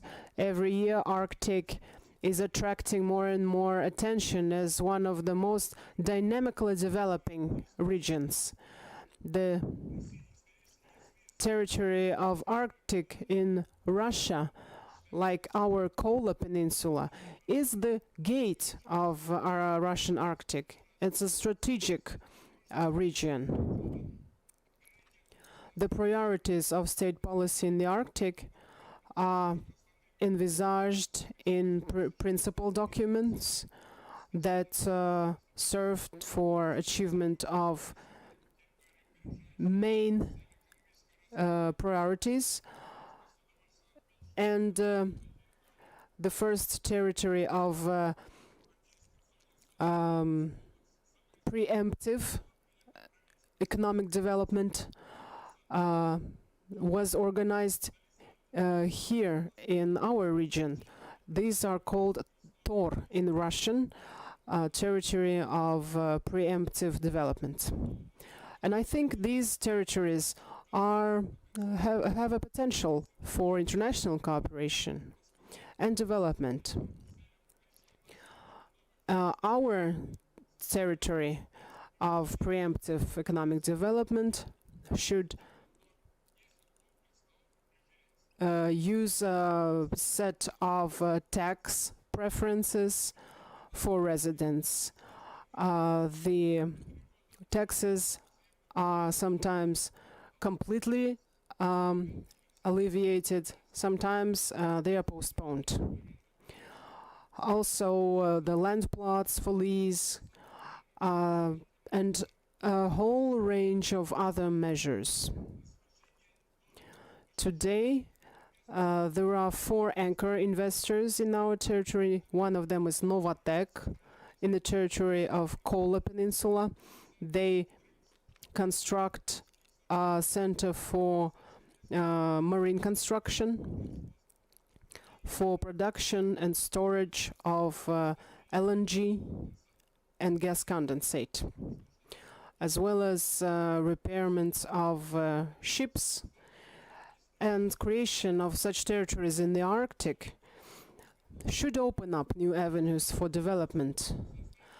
And the entire volume of investment will exceed 128 billion rubles. There are also other areas of preemptive economic development, creating employment in the region, and they invest a lot in these projects. There are new such projects coming in housing domain, cultural, educational domains. In future, we suggest to enhance the list of economic activities that can be practiced within these special economic areas. Maybe data processing, etc. We already submitted such an application to Ministry of Economic Development of Russia, and the measures taken to boost the development should be very comprehensive, and in Murmansk region we appropriately changed our legislation to make these steps easier. Again, these are taxation, benefits,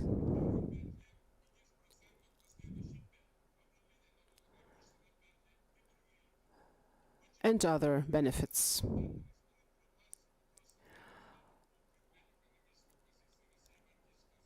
So all of this is crucial for strengthening an economic standing of Russia in the Arctic. For Murmansk region, competitive advantage is real huge. It will give us new tax incomes, new employment, and new grounds for development. There are new companies that wish to come to our region.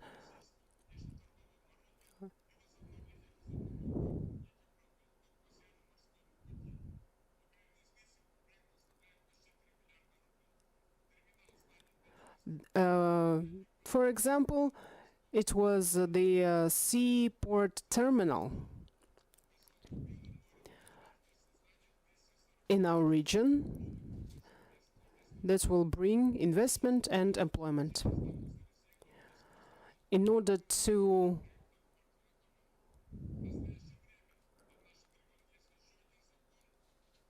in our region, there is another law about investment activities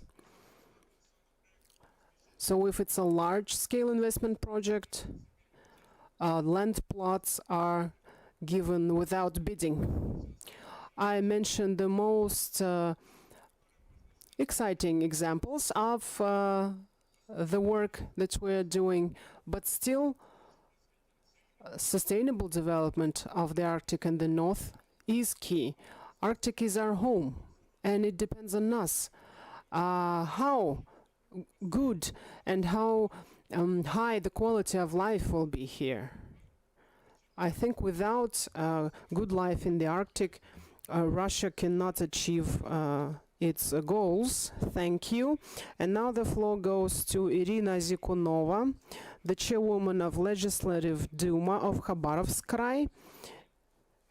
Guarantees and compensations to persons working in the far north and equivalent areas in the context of stimulating entrepreneurial activity in the region. Please, Irina.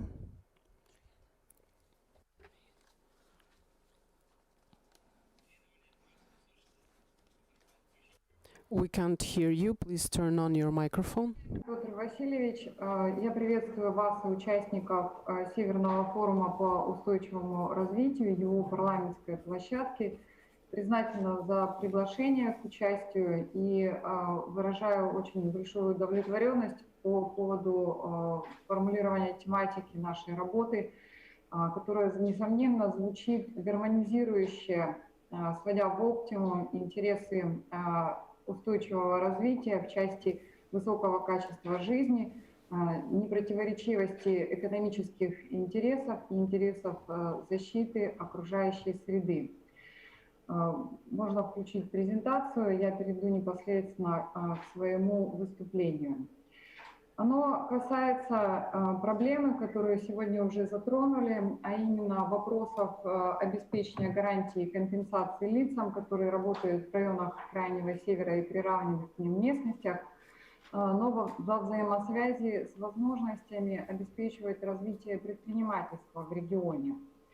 Дело в том, что только действительно хозяйственная деятельность с экономическим интересом способна задавать устойчивость освоению северных территорий.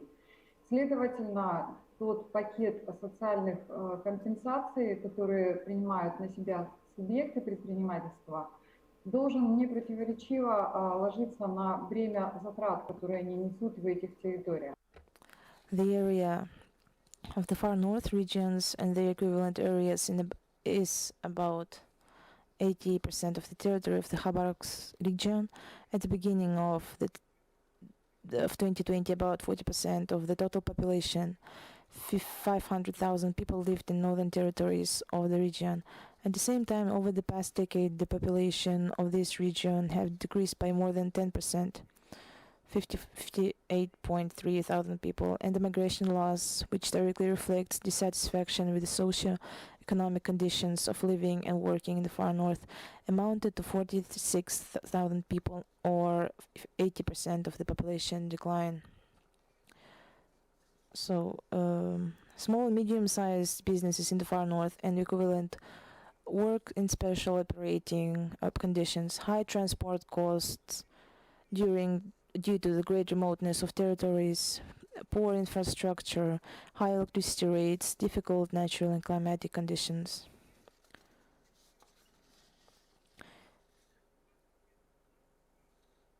Due to severe natural and climatic conditions, to compensate for additional material and psychological costs, state guarantees and compensation are established for citizens living and working in the northern regions, which are mandatory for all employers, regardless of their ownership forms. Regardless of their ownership form and sources of funding, these are regional premium rate, percentage surcharge for work experience in the far north and equivalent areas, compensation once every 2 years for the cost of travel and package transportation to and from leave location, current guarantees and compensation for relocation expenses.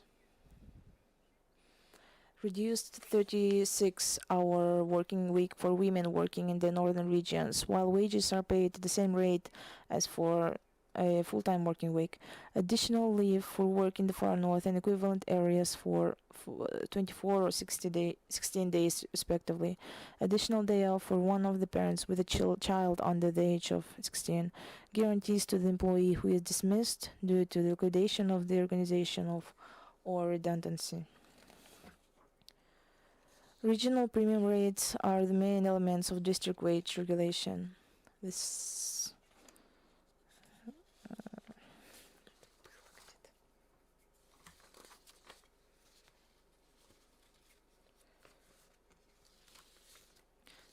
it is important to emphasize that there are no preferences for doing business in the far north and equivalent areas for SMEs in comparison with other regions of the Russian Federation. Accordingly, imposing on the entrepreneurs the obligation to pay compensation to their employees in connection with reimbursement of travel expenses to and from leave location entails not only negative consequences for small and medium-sized businesses, but also leads to an increase in the cost of goods and services and accordingly reduces the competitiveness. As a result, additional expenses of SMEs are reflected in the residents of the Northern Territories. Employee benefits are expenses of the employer that reduce the tax base, but SMEs working on special modes STS income, UTI, PSN do not have the opportunity to receive such compensation when paying compensation to people working in the northern region. The fulfillment by employers, SME entities of obligation to pay state guarantees and compensations to persons working in the northern regions increases the cost of goods, reduces the competitiveness of products of economic entities operating in the northern region compared with employees located in the rest of the Russian Federation. All this acts as a factor that constrains initiative and activity. As a result of the growing cost of business entities in the northern regions, unequal economic conditions for participation in state and municipal procurement are becoming possible. Prerequisites are being created for grey financing schemes and the formation of the shadow sector without official registration of employees. The amount, procedure, and conditions for granting northern guarantees and compensation depend on the employer, which leads to different amounts of guarantees for employees operating in the same territory and in the same climatic conditions.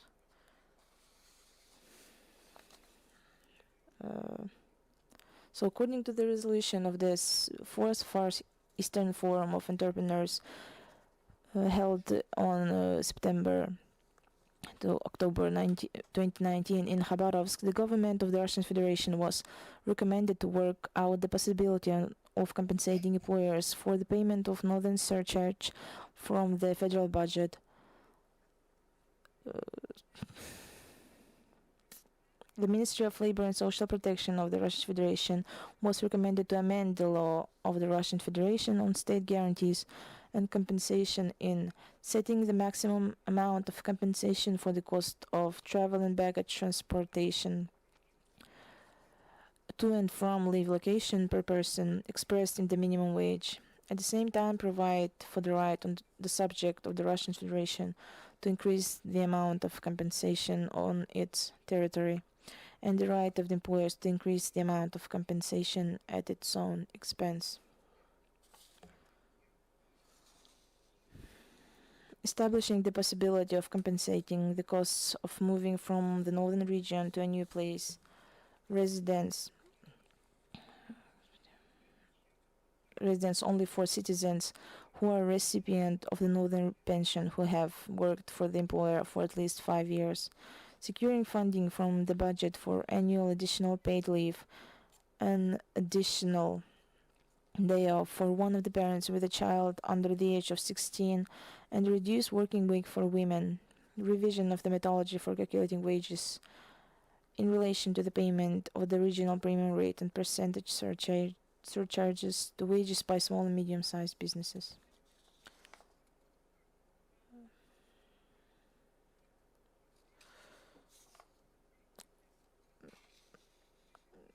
It should be noted that for budget organizations, district regulation and the conditions of uniform tariff methods of organizing wages is an effective tool for solving the problem of staffing.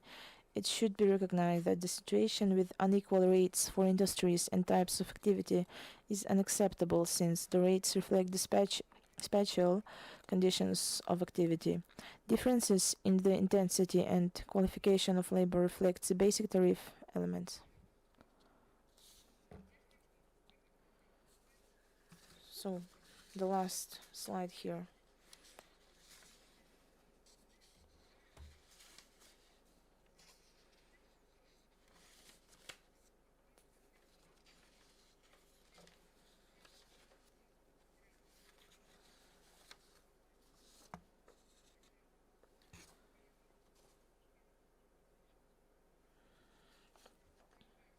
So,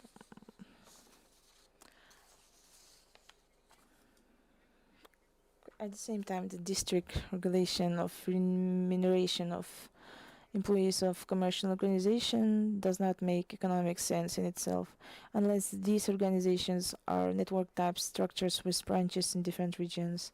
In commercial structures, wages are set based on the principles of the competition in the labor market. Thank you, Irina. We have received your points in written, and the floor goes to Viktor Novozhilov, the Senator of Russian Federation from Arkhangelsk Oblast, on best legislative practices of Arkhangelsk Oblast sustainable development. Thank you. Hello, dear organizers and colleagues and participants at the forum. Today, the Russian Federation pays much attention to sustainable development of the northern territories at the highest level. The Arctic is a unique territory with huge economic potential. And our common task today is to sustainably, step by step, develop the Arctic zone, which requires responsible exploitation of its resources. In 2020, we've adopted a package of laws by the Ministry of the Russian Federation for Development of the Far East and the North. It gives certain benefits for investors who want to start new projects in the North. This is state support to entrepreneurs. This law outlines the measures of support and the procedures of doing activities in these territories. There was a lot of discussions with lawmakers, with executive bodies, with federal and regional level, with business community representatives and experts.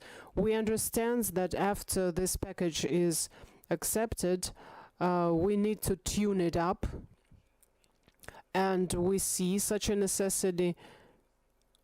Arkhangelsk Assembly of the Arkhangelsk Parliament prepared such points that would be useful for all northern regions.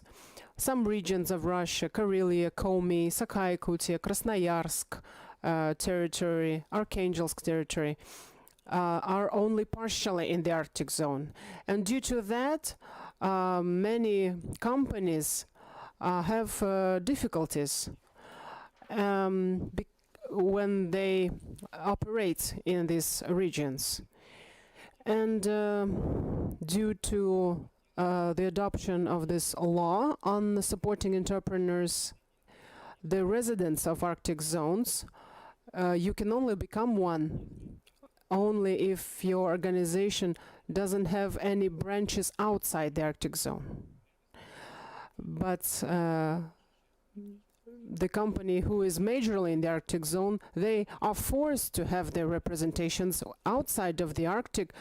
They have to organize the logistics and transportation and markets for themselves. At the stage of drafting this law, Arkhangelsk Parliament received some proposals on getting rid of these incompliances.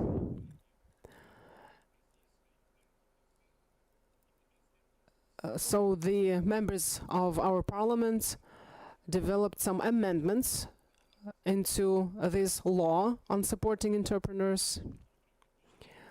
These amendments are to exclude the requirement to a resident of Arctic zone not to have branches or affiliates outside the Arctic zone. A status of resident should allow to have a zero tax from working in the Arctic zone upon a corresponding agreement. I hope our amendments will be interesting for everyone who is interested in developing the Arctic and for the businessmen themselves. I hope that colleagues at all levels will support our proposals, and this will help to implement those ambitious plans to make these northern communities more comfortable than large cities, to make them attractive for talents from all around the world. Thank you for your attention. Thank you, Victor. And the floor goes to Valery Semikashev from the Laboratory of Institute of National Economic Forecasts on renewable energy sources and energy consumption in the Arctic zone of Russia. Hello, dear colleagues. I will turn on my presentation.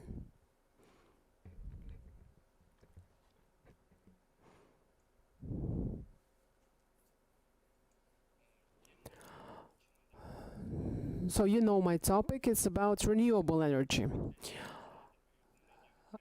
These are some regional projects that our institute is involved in, and we specialize in developing measures of assessing the impact of these measures in macroeconomic scale, in regional scale. There are 2 slides about our studies on the structure and the role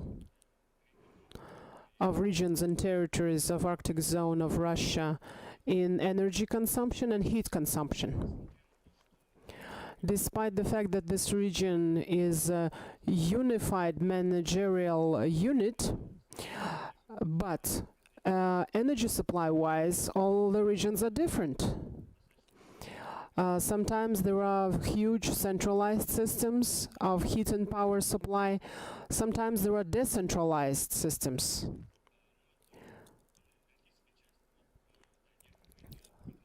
So these are some of the proposals. So how do we work? We study the specifics of the problems in a region. We look at what relevant tools there are in the state policy in this domain. And after that, we look at some solutions, technological or other. In Arctic regions, renewable energy is quite widely used. From my point of view, these projects are they're a little bit from the previous stage of the economic development of Russia. Some of them show good results, but in fact recently, since 2014-19, there was a huge program in state policy which was called DPM Renewable Energy Resources. It's allowed to accumulate experiences around regions, but not northern regions mostly. Nevertheless, those were different climatic zones. There were quite large capacity projects with quite good indicators for Russian Federation. And all the indicators proved to be quite good. I realized that for North these numbers will be higher for localization, for prime costs, for investment, but still the numbers are quite acceptable, even if we double it. So my point is that we should pay attention to change standing of the companies who are ready to invest or to provide equipment, so we can combine expensive fuel. You can use it to the extent that climatic conditions allow you, but you can also use renewable energy sources. Another point is that the program approach that is often used, a systemic approach, they don't work as good. We are studying these issues of power and heat supply. We compare different types of fuel. It's very important to appropriately comprise the project. For example, we reviewed the project of updating Chaun-Bilibinsky Energy District with their power station. And traditional approaches only gave us what? Let's build a new power plant, etc. But if we can calculate the consumption in this region, actually it's not enough for the new plant. That's why we have to very carefully choose the methods that we're using.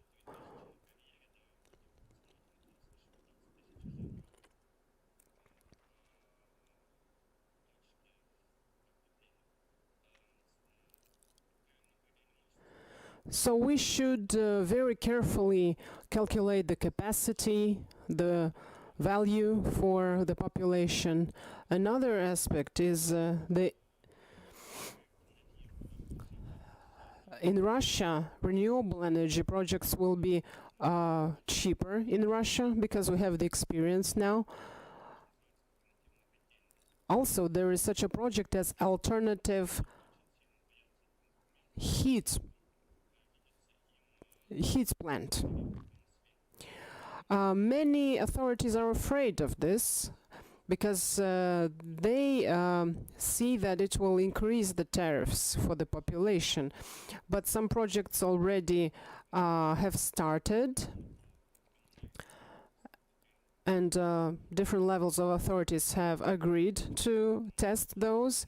And the key tool to form that project was creating a good competition among investors who can come and modernize your centralized heat supply system in many regions of northern Russia. And not many municipalities, entities are participating in this. I think you should look into that. We can improve heat supply, and within 3-5 years we can get better price dynamics, price behavior. So I recommend to pay attention to this. Some discussion points. These are old questions that were vital already many years ago. For example, the Kola Peninsula power station, how much time you need more? Oh, half a minute. They've been upgrading their facilities and spent much money, but what could have been done at cheaper price and integrated afterwards, and the system wasn't done. And another question is the competitiveness of Arctic projects of oil and gas extraction. These projects are always in focus, but the situation in the world markets is quite risky. It's quite vague. We cannot just start a project, let's exempt them from taxes,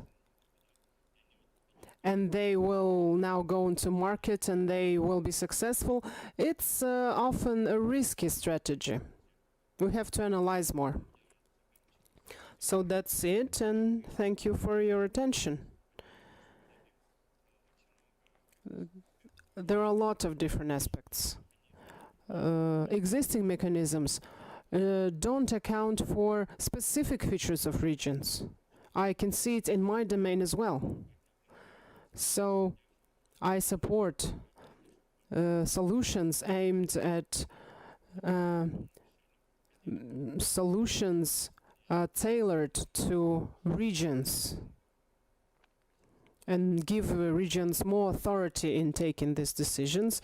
Thank you, Valery, and the floor goes to Viktor Sviridov, the chair of Legislative Assembly of Krasnoyarsk Territory. Transport and Logistics Network, how to maintain security in permafrost. Hello, Pyotr Vasilievich, dear colleagues. Transport structure in Krasnoyarsk, Arctic, includes everything: land, air, water. It's much like what you have elsewhere in northern regions. Marine transportation has ports, cargo ports.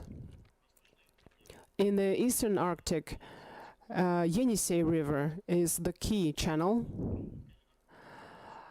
And using icebreakers, shipping can continue for almost the entire year. In future years, we are planning to construct new ports and updating Dixon Port. The development of Krasnoyarsk Arctic is hampered by low development of infrastructure, especially of year-round roads.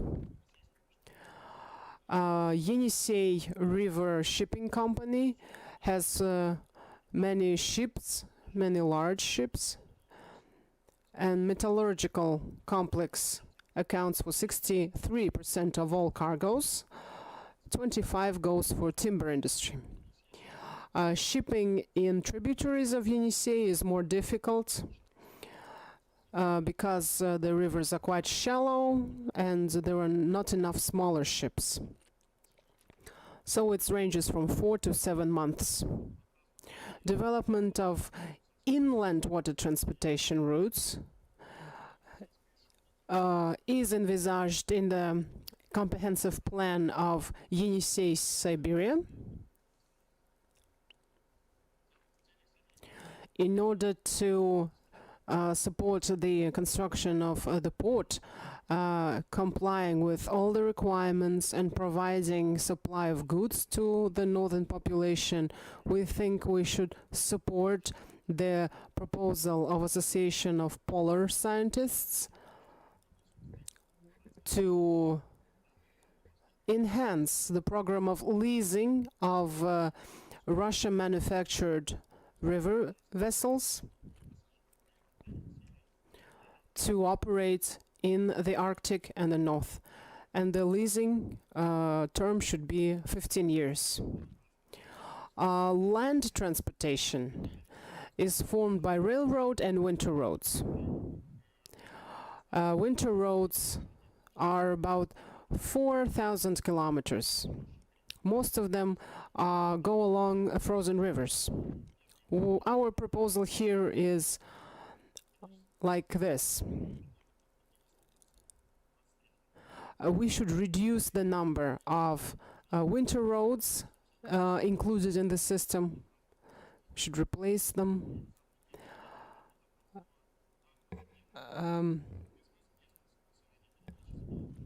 Also, we should negotiate the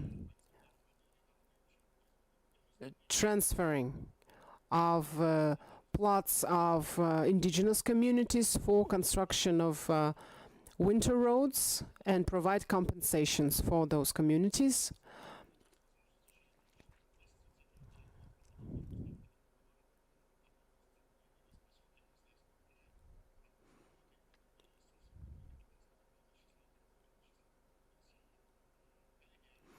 Colleagues, about regular roads. I think we should reconsider branch approaches to repairing roads in the north with unstable grounds. I think it's true for all of us. And taking into consideration the demography in our regions do not comply with the requirements of state programs of safe and quality roads that provides budgets. So we have to also think about that. Also the fleet of buses and public transportation in our regions. There is a federal project aimed at systemic development of road transportation, passenger transportation in largest cities. Again, our demography here doesn't help us. Our cities are not that large to fall under this program. I think that for northern territories, we should use special conditions to take part in this project. Now about Nailska Railroad. It's over 300 kilometers, but passenger traffic stopped, and the prospects for development of it could be connected with a Yamal transport corridor to Norilsk area. This will allow us to reach the rich deposits. Of course, I have to mention transport accessibility of remote regions that is solved by air transportation. Regional aviation is key for the region's economy because for the majority of northerners, it's the only year-round way of transportation. But the renovation of it was not enough. Its system didn't change with the requirements of time. And right now, this system is hampering the socio-economic development in our territory.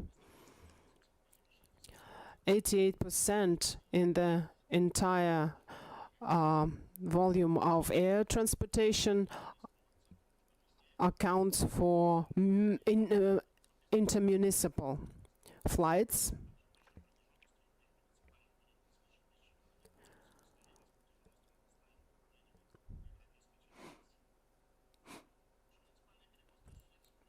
Intermunicipal flights are done at AN 24, 26 planes with some lighter aircrafts for 9 to 16 people.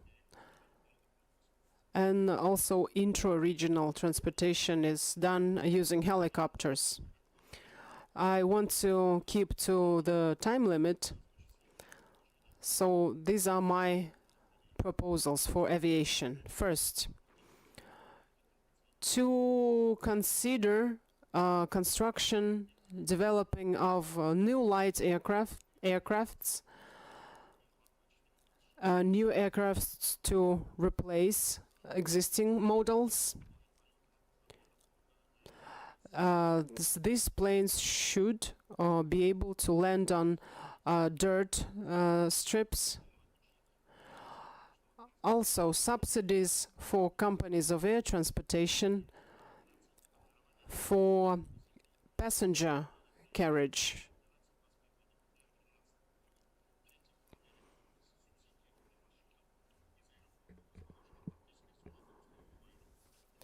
So the flights from remote airports should be subsidized to the airports that are located in larger cities. In some communities, aviation is the only way of transportation. That's why companies should be subsidized in order to provide this small aviation transportation. For Krasnoyarsk region, it would be very important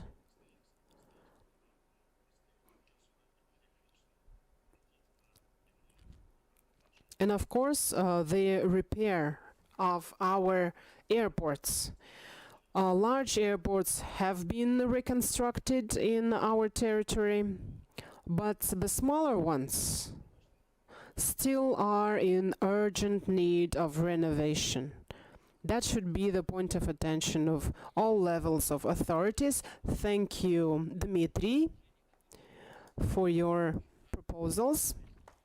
It's a pleasure to see that the participants are coming up with very concrete proposals. I think that's why our work might be more effective, and we will insist in including this in the resolution, and it will be included in the final documents of the Northern Forum. And we will now give the floor to Sergei Yamkin, Chairman of Legislative Assembly of Yamal-Nenets Autonomous Okrug.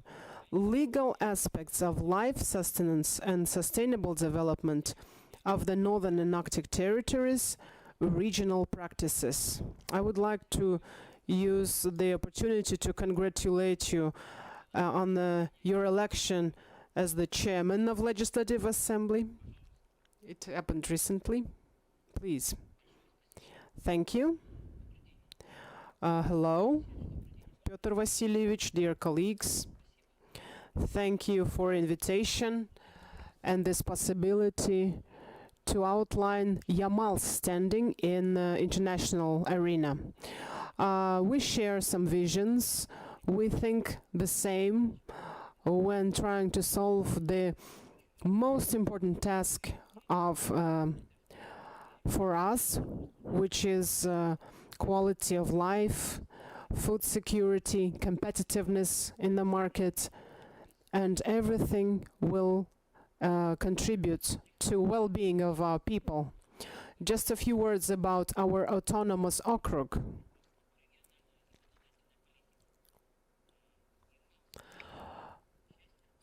It's the central part of Russian Arctic.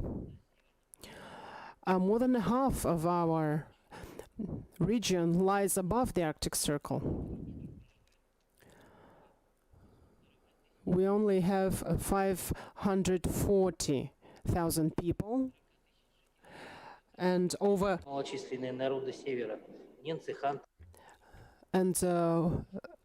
representation of indigenous peoples is very high in our region. Some of them are nomadic or semi-nomadic. So we have extreme climatic conditions, low density of population, and small communities, isolated communities. That's where the peculiarity of our legislation comes.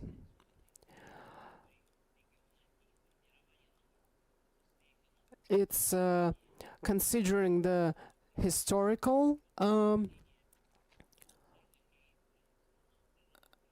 activities and enhancing new economic activities. Of course, we also have a strategy of social and economic development.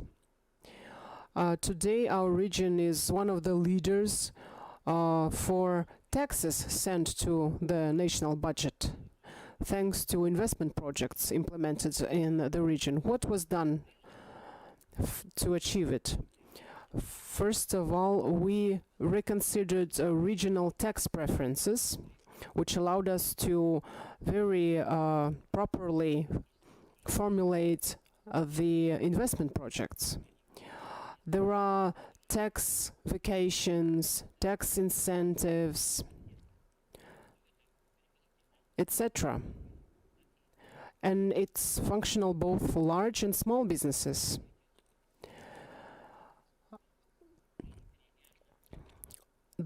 The law on industrial policy in Yamal-Nenets Autonomous Okrug enhance the entrepreneurial activities. On the background of investment policy, we have quite high migration rates that also are reflected in demographics. There are large-scale infrastructure projects, strategic projects of Russia, and that's why we have to improve our ethnic policy. Members of the parliament were always very balanced in taking decisions about traditional economies and responsible mining, providing this balance between industrial development and safeguarding the ethnic uniqueness of the region. We've revised our legislation in environment, waste management, and we have built a strategy for sustainable development of indigenous peoples and traditional economies. And this was based on several different programs and united them in one. There are laws on reindeer herding, fishery, aquaculture. Right now we are correcting the federal law on private subsidiary plots. If a reindeer herder or other economic activity implementer could use federal laws to be more effective. We're also implementing the concept of public services state, trying to digitize all the managerial processes. It's in the domains of social welfare, quality educational and healthcare services. Territorial public self-governance is also a part of this process. So perfection of governing processes is one of our main tasks. Yamal is among leaders in demography, and we pay much attention to maternity, to children, protecting the rights of minors. There is a maternity capital in Russia, and we prolonged the effects of this law on maternity capital.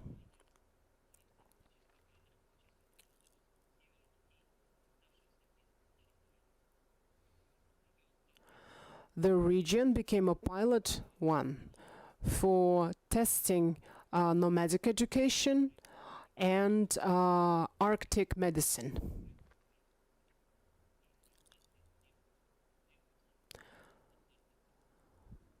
This all requires unstandard approaches. There is a need for a legal fixation of such concept as Arctic model of education. Right now, in the Russian Ministry of Education, there are no regulations about Arctic model of education as an alternative in conditions of remote communities. And we hope that soon this will be done. Let me finish. and I hope for further constructive interaction of all the regions of the Arctic. We are ready to share our experience with everyone interested in all the domains mentioned. Thank you. Thank you, Sergey. And the floor goes to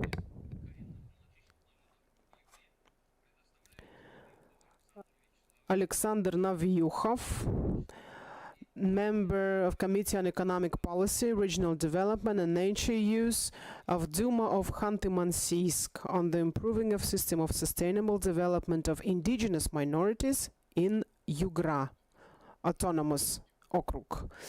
Hello, colleagues. I would like to tell you today about innovative approaches in improving sustainable development of indigenous peoples in our Khanty-Mansi Okrug called Yugra.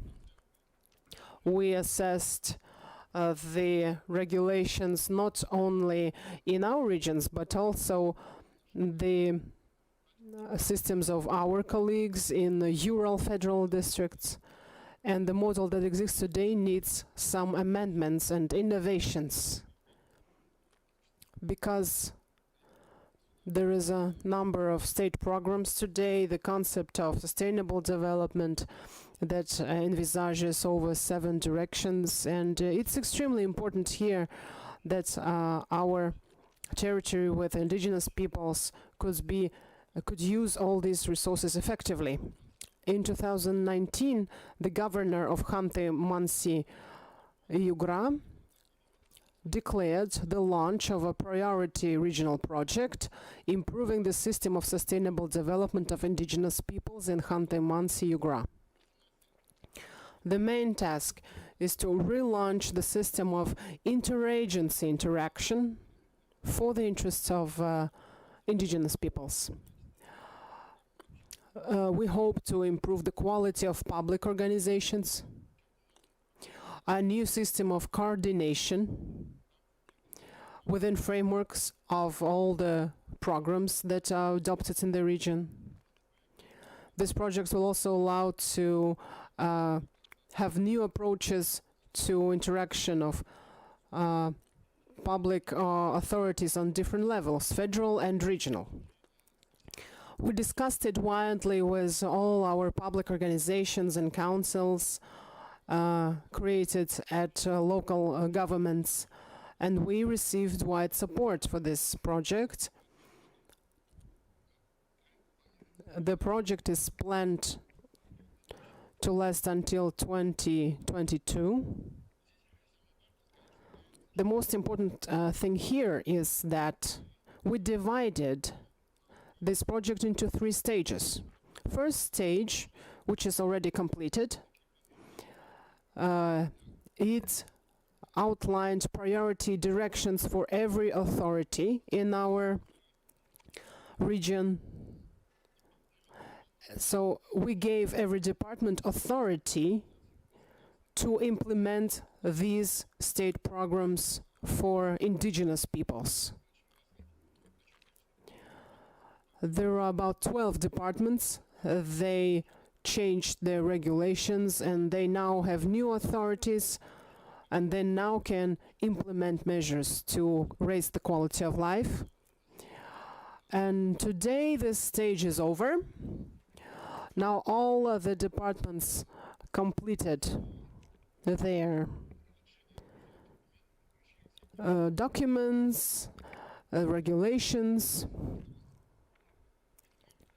The second stage is to stipulate the indicators.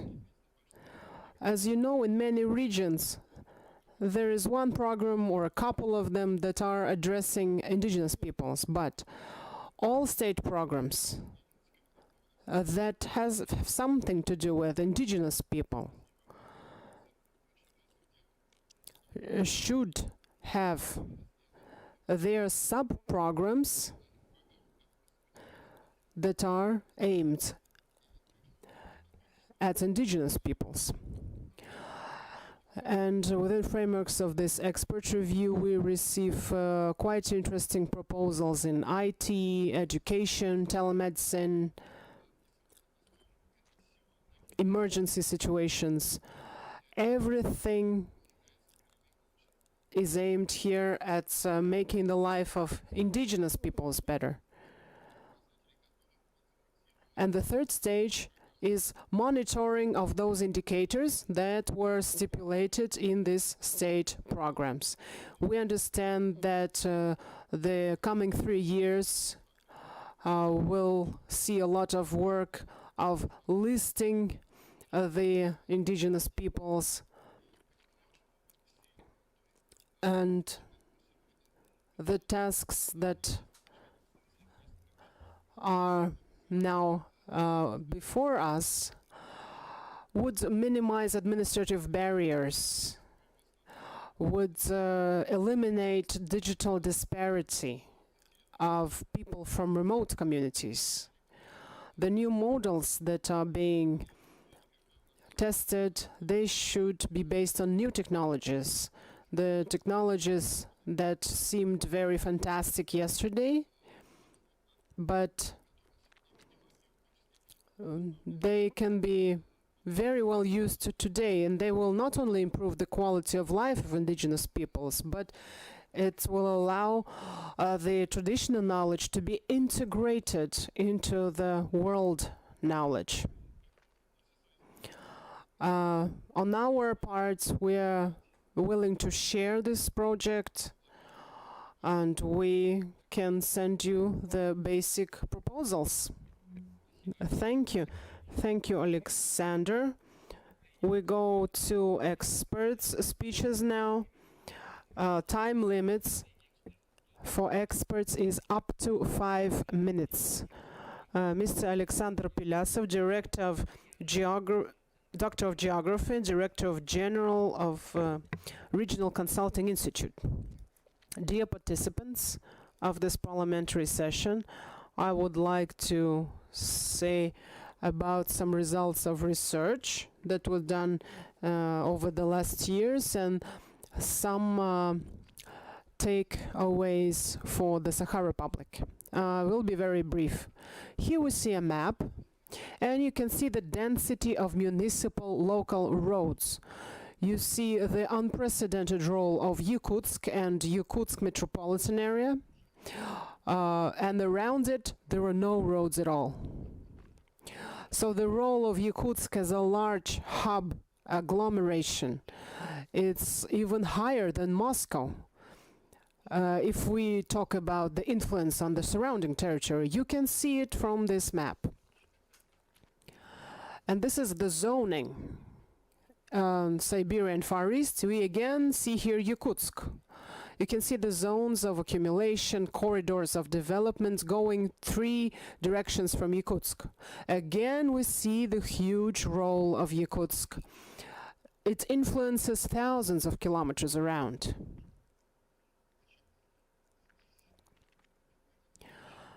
We have to take into consideration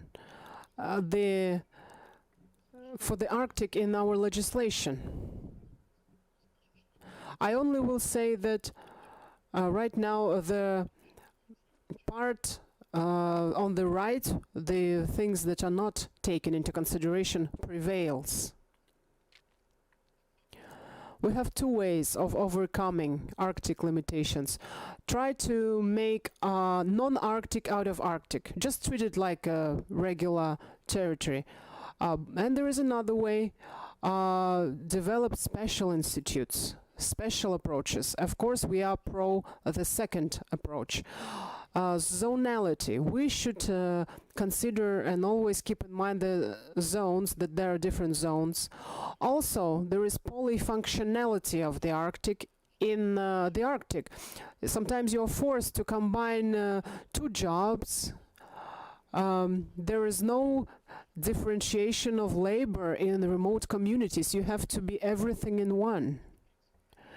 Also, there's a principle of effective organization of economy in Arctic. So this principles should be included in the legislation at all levels. We have always been fighting for that. You can see the transportation tax. You can see how it is different from the rest of the Russia. These are tax conditions for transport means in Siberia and Far East. This is from our book, 10 Projects for Development of the Arctic. It's an open source book. You can find it, so I won't go into detail. But it would be interesting for Yakutia. So the proposals for Yakutia, regional industrial policy. What I mean, you have local industry after 30 years of reforms is the most resilient compared to other Arctic territories. Although it is weak now, but it's still there. And we need this legislation that reflects the vision of a new economy, new industry in new conditions. Because on the background of other regions of Arctic, you are in the forefront.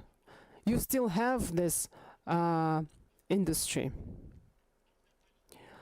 Then we have mining policy. If we compare it to other regions, Zabaikalsky region, Magadan, Chukotka, Krasnoyarsk, they have more understanding of how they develop their mining.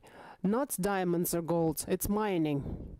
I doubt that there is such a strategic vision in Yakutia. You have to calculate how much of mining you need. Maybe diamonds will be enough for you. Well, you have to think about that. Then power independence of local communities. I will tell you that Novatek is considering local markets for their LNG products. Of course, they want to use the potential of home markets. And in Yakutia, highly dispersed population could become a good market for Novatek LNG. Maybe you should consider agreements with Novatek about the power security of remote settlements. And the last one, the backbone port of Yakutia should be chosen.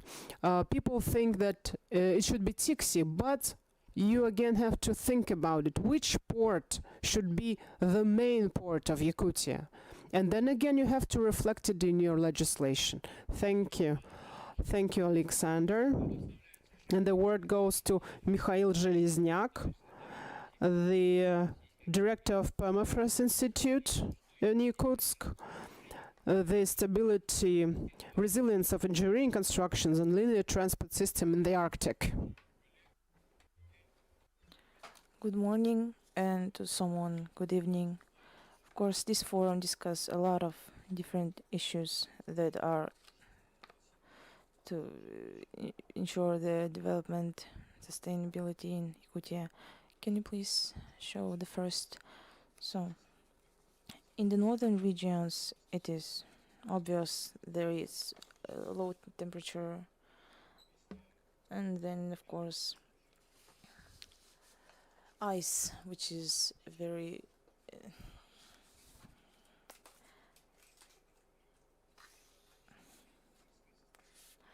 so in modern period, climate change has been the most sensitive in the Arctic and subarctic regions. In this regard, Yakutia was in the zone of greatest warming. In the areas of permafrost distribution, ice is a rock-forming mineral, and the uniqueness of soil is empathized by dynamic changes. I will show a few slides. So I'll show this. What is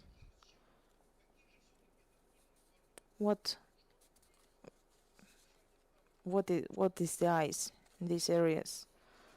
These are underground ices. These are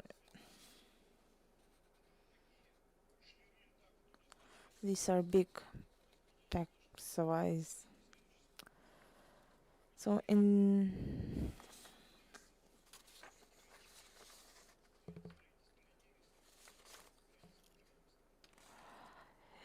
constructing of engineering structures in the north requires a special approach due to harsh and difficult natural and climatic conditions. To solve all the problems at once is impossible. They must learn to observe, creating a sensitive network of natural and technical grounds. The creation of a monitoring network is the only effective system for providing information for retrospective and analysis of the construction experience.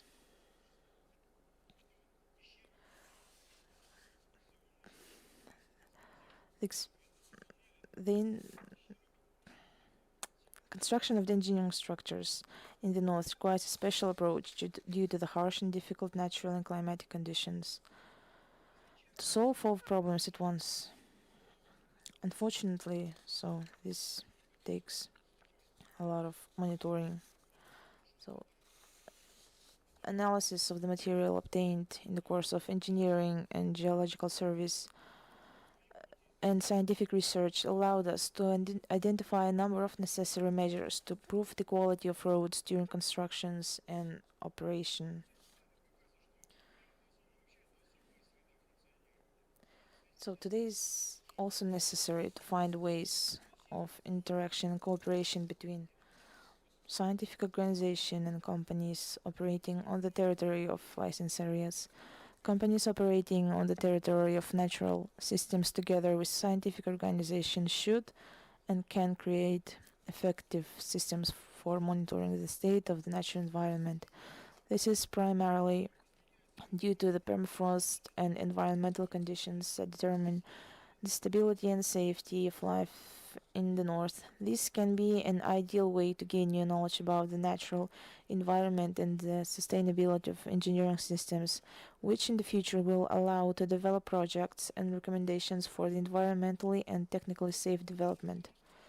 So the relationship between climate and permafrost, assessment of the current state and trends in the development of permafrost landscapes and engineering geocryological conditions determine the stability of the natural environment and engineering structures.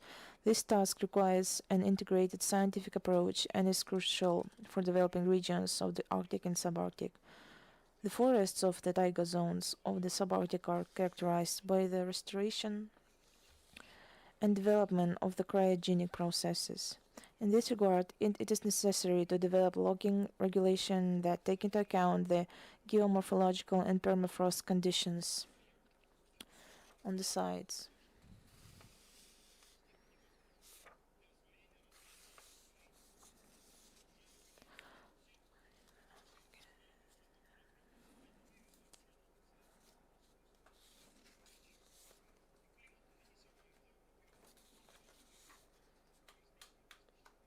Analysis of the material obtained in the course of engineering shows the next measures. First, zoning on the territories according to the degree of stability on the structure in real engineering, geocryological, and climatic conditions during its construction operation. Second, performing scientific support of engineering and survey works. Third, creation of an experimental and methodological research ground and monitoring network for the study of road stability in the cryolith zone. When developing design solutions and forecasts of the state of roads and engineering structures, use mathematical and field methods more widely. Fifth, for sites with complex engineering and geocryological conditions, use overpass construction, heat insulating materials, and cooling system more. The Institute of Permafrost Studies, SBRAS, has developed a unique structure of the experimental and methodological polygon. Such a landfill should undoubtedly become a research and testing base for the construction of highways in the cryolith zone. For its development in Yakutia, there are all the prerequisites: the presence of roads under construction and reconstructed within the total length of more than 8,000 kilometers, a variety of permafrost and climatic conditions, the availability of highly qualified personnel. Another, no less significant problem of a technical and socio-economic nature, including in the development of construction in the northern territories, is the involvement of young specialists and students of educational institutions in research and production work. This will make it possible to form specialists with a high culture and understanding of the unity of the system being built with natural conditions who really know the problem and operating conditions.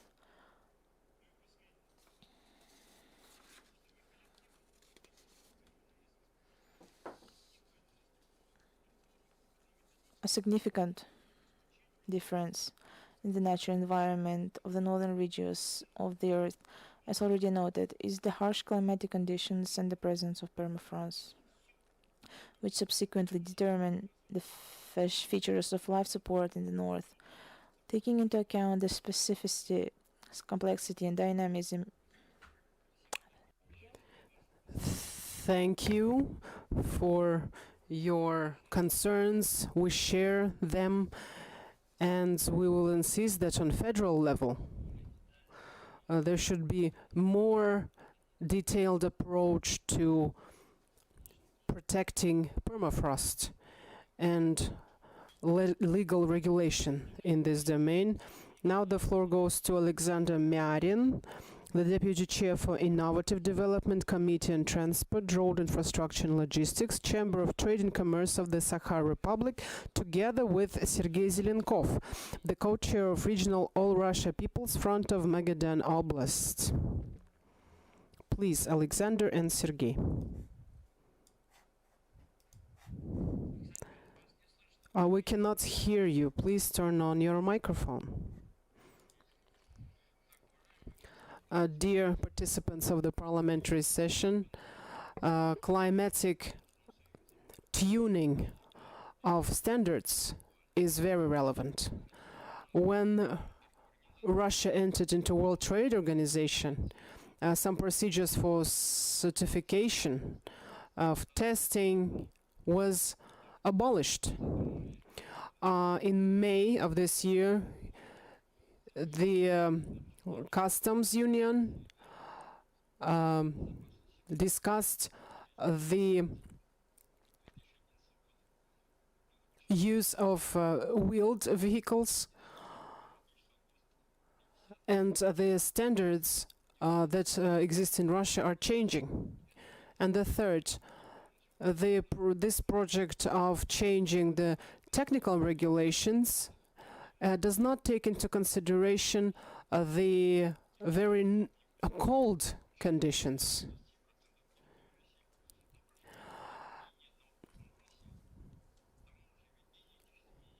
And these changes can take up to several years. That is why we, the representatives of automobile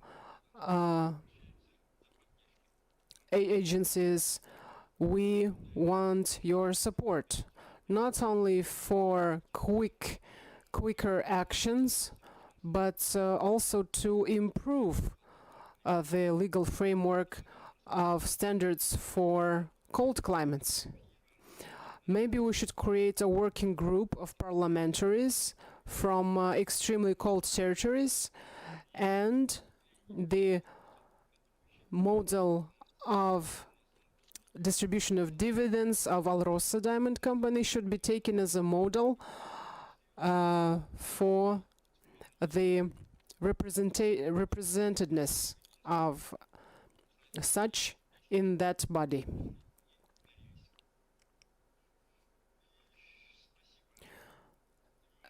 And thank you for your attention. I just want to give the floor to my colleague from Magadan. Sergei, please. Dear participants of parliamentary session, I support my colleague.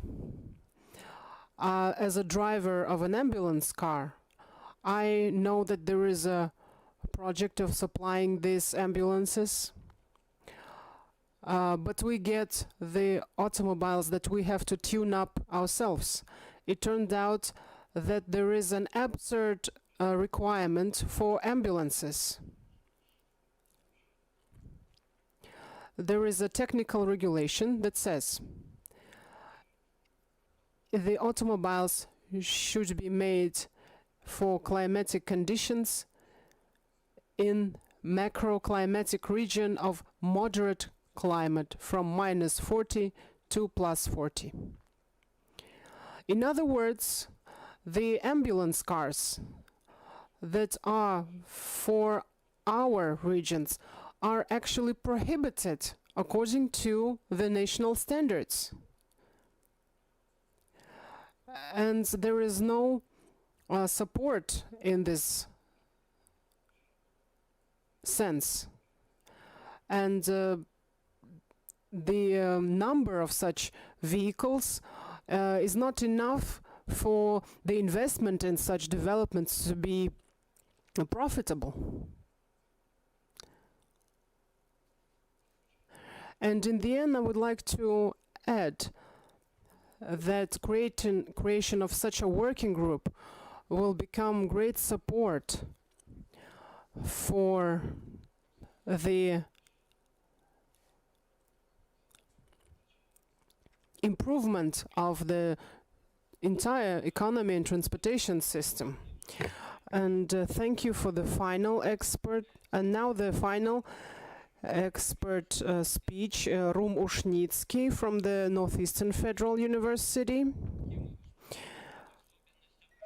about specific features of legal and civil regulations. Thank you for the floor.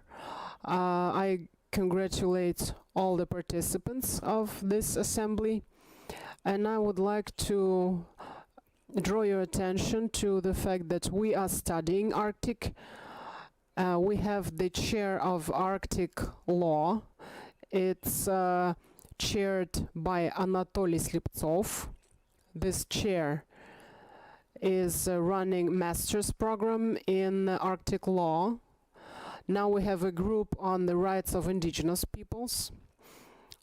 And from this year we've started putting more emphasis on the environmental aspects.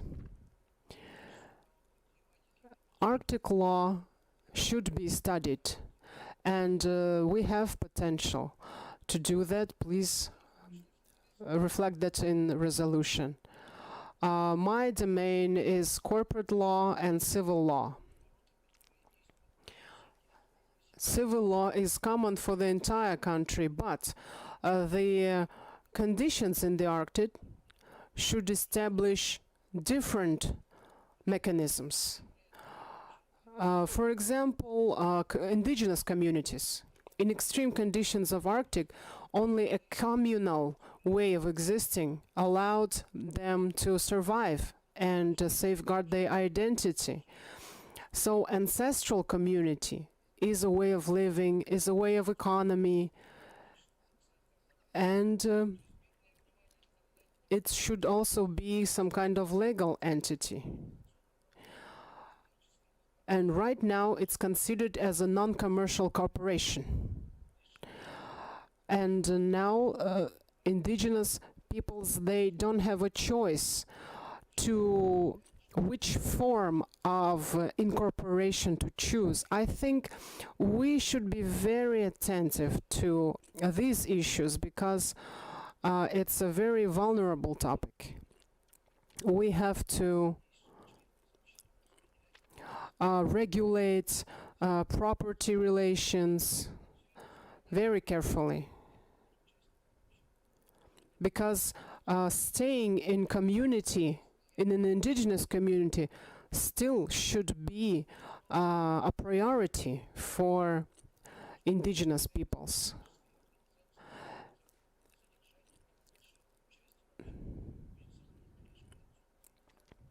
And right now, they cannot exercise their rights in the way they, in the most effective way for the survival of the community.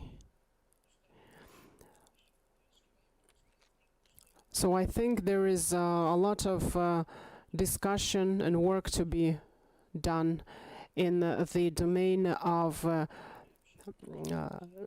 relations within communities and legal forms of organization of these communities. The most global problem is the problem of rights, of property rights. And there are special rights for indigenous peoples in the place where they reside. There are some legal forms of land use that don't fall under any legislation. These constructions, they don't correlate with the civil law. So these relations should be considered the relations of civil law. Our studies show that there are indicators that these activities fall under civil law. And only such mechanisms can bring parity and good reason into these relations. Of course, we are also to blame because we haven't looked into this enough.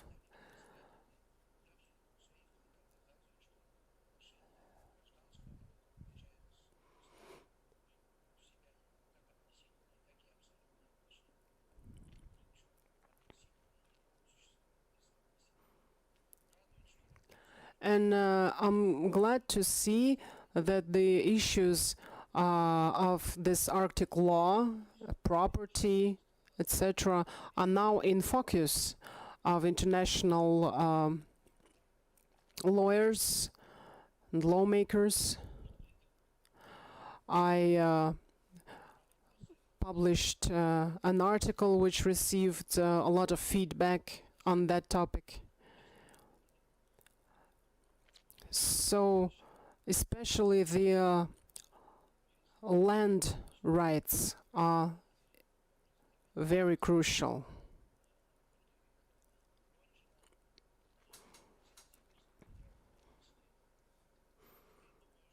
I think that we should not forget about this and keep studying it to maybe achieve some results.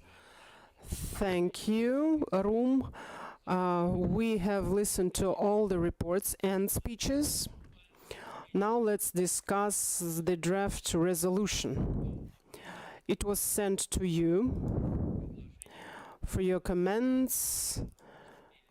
There were some written comments, and we listened to very concrete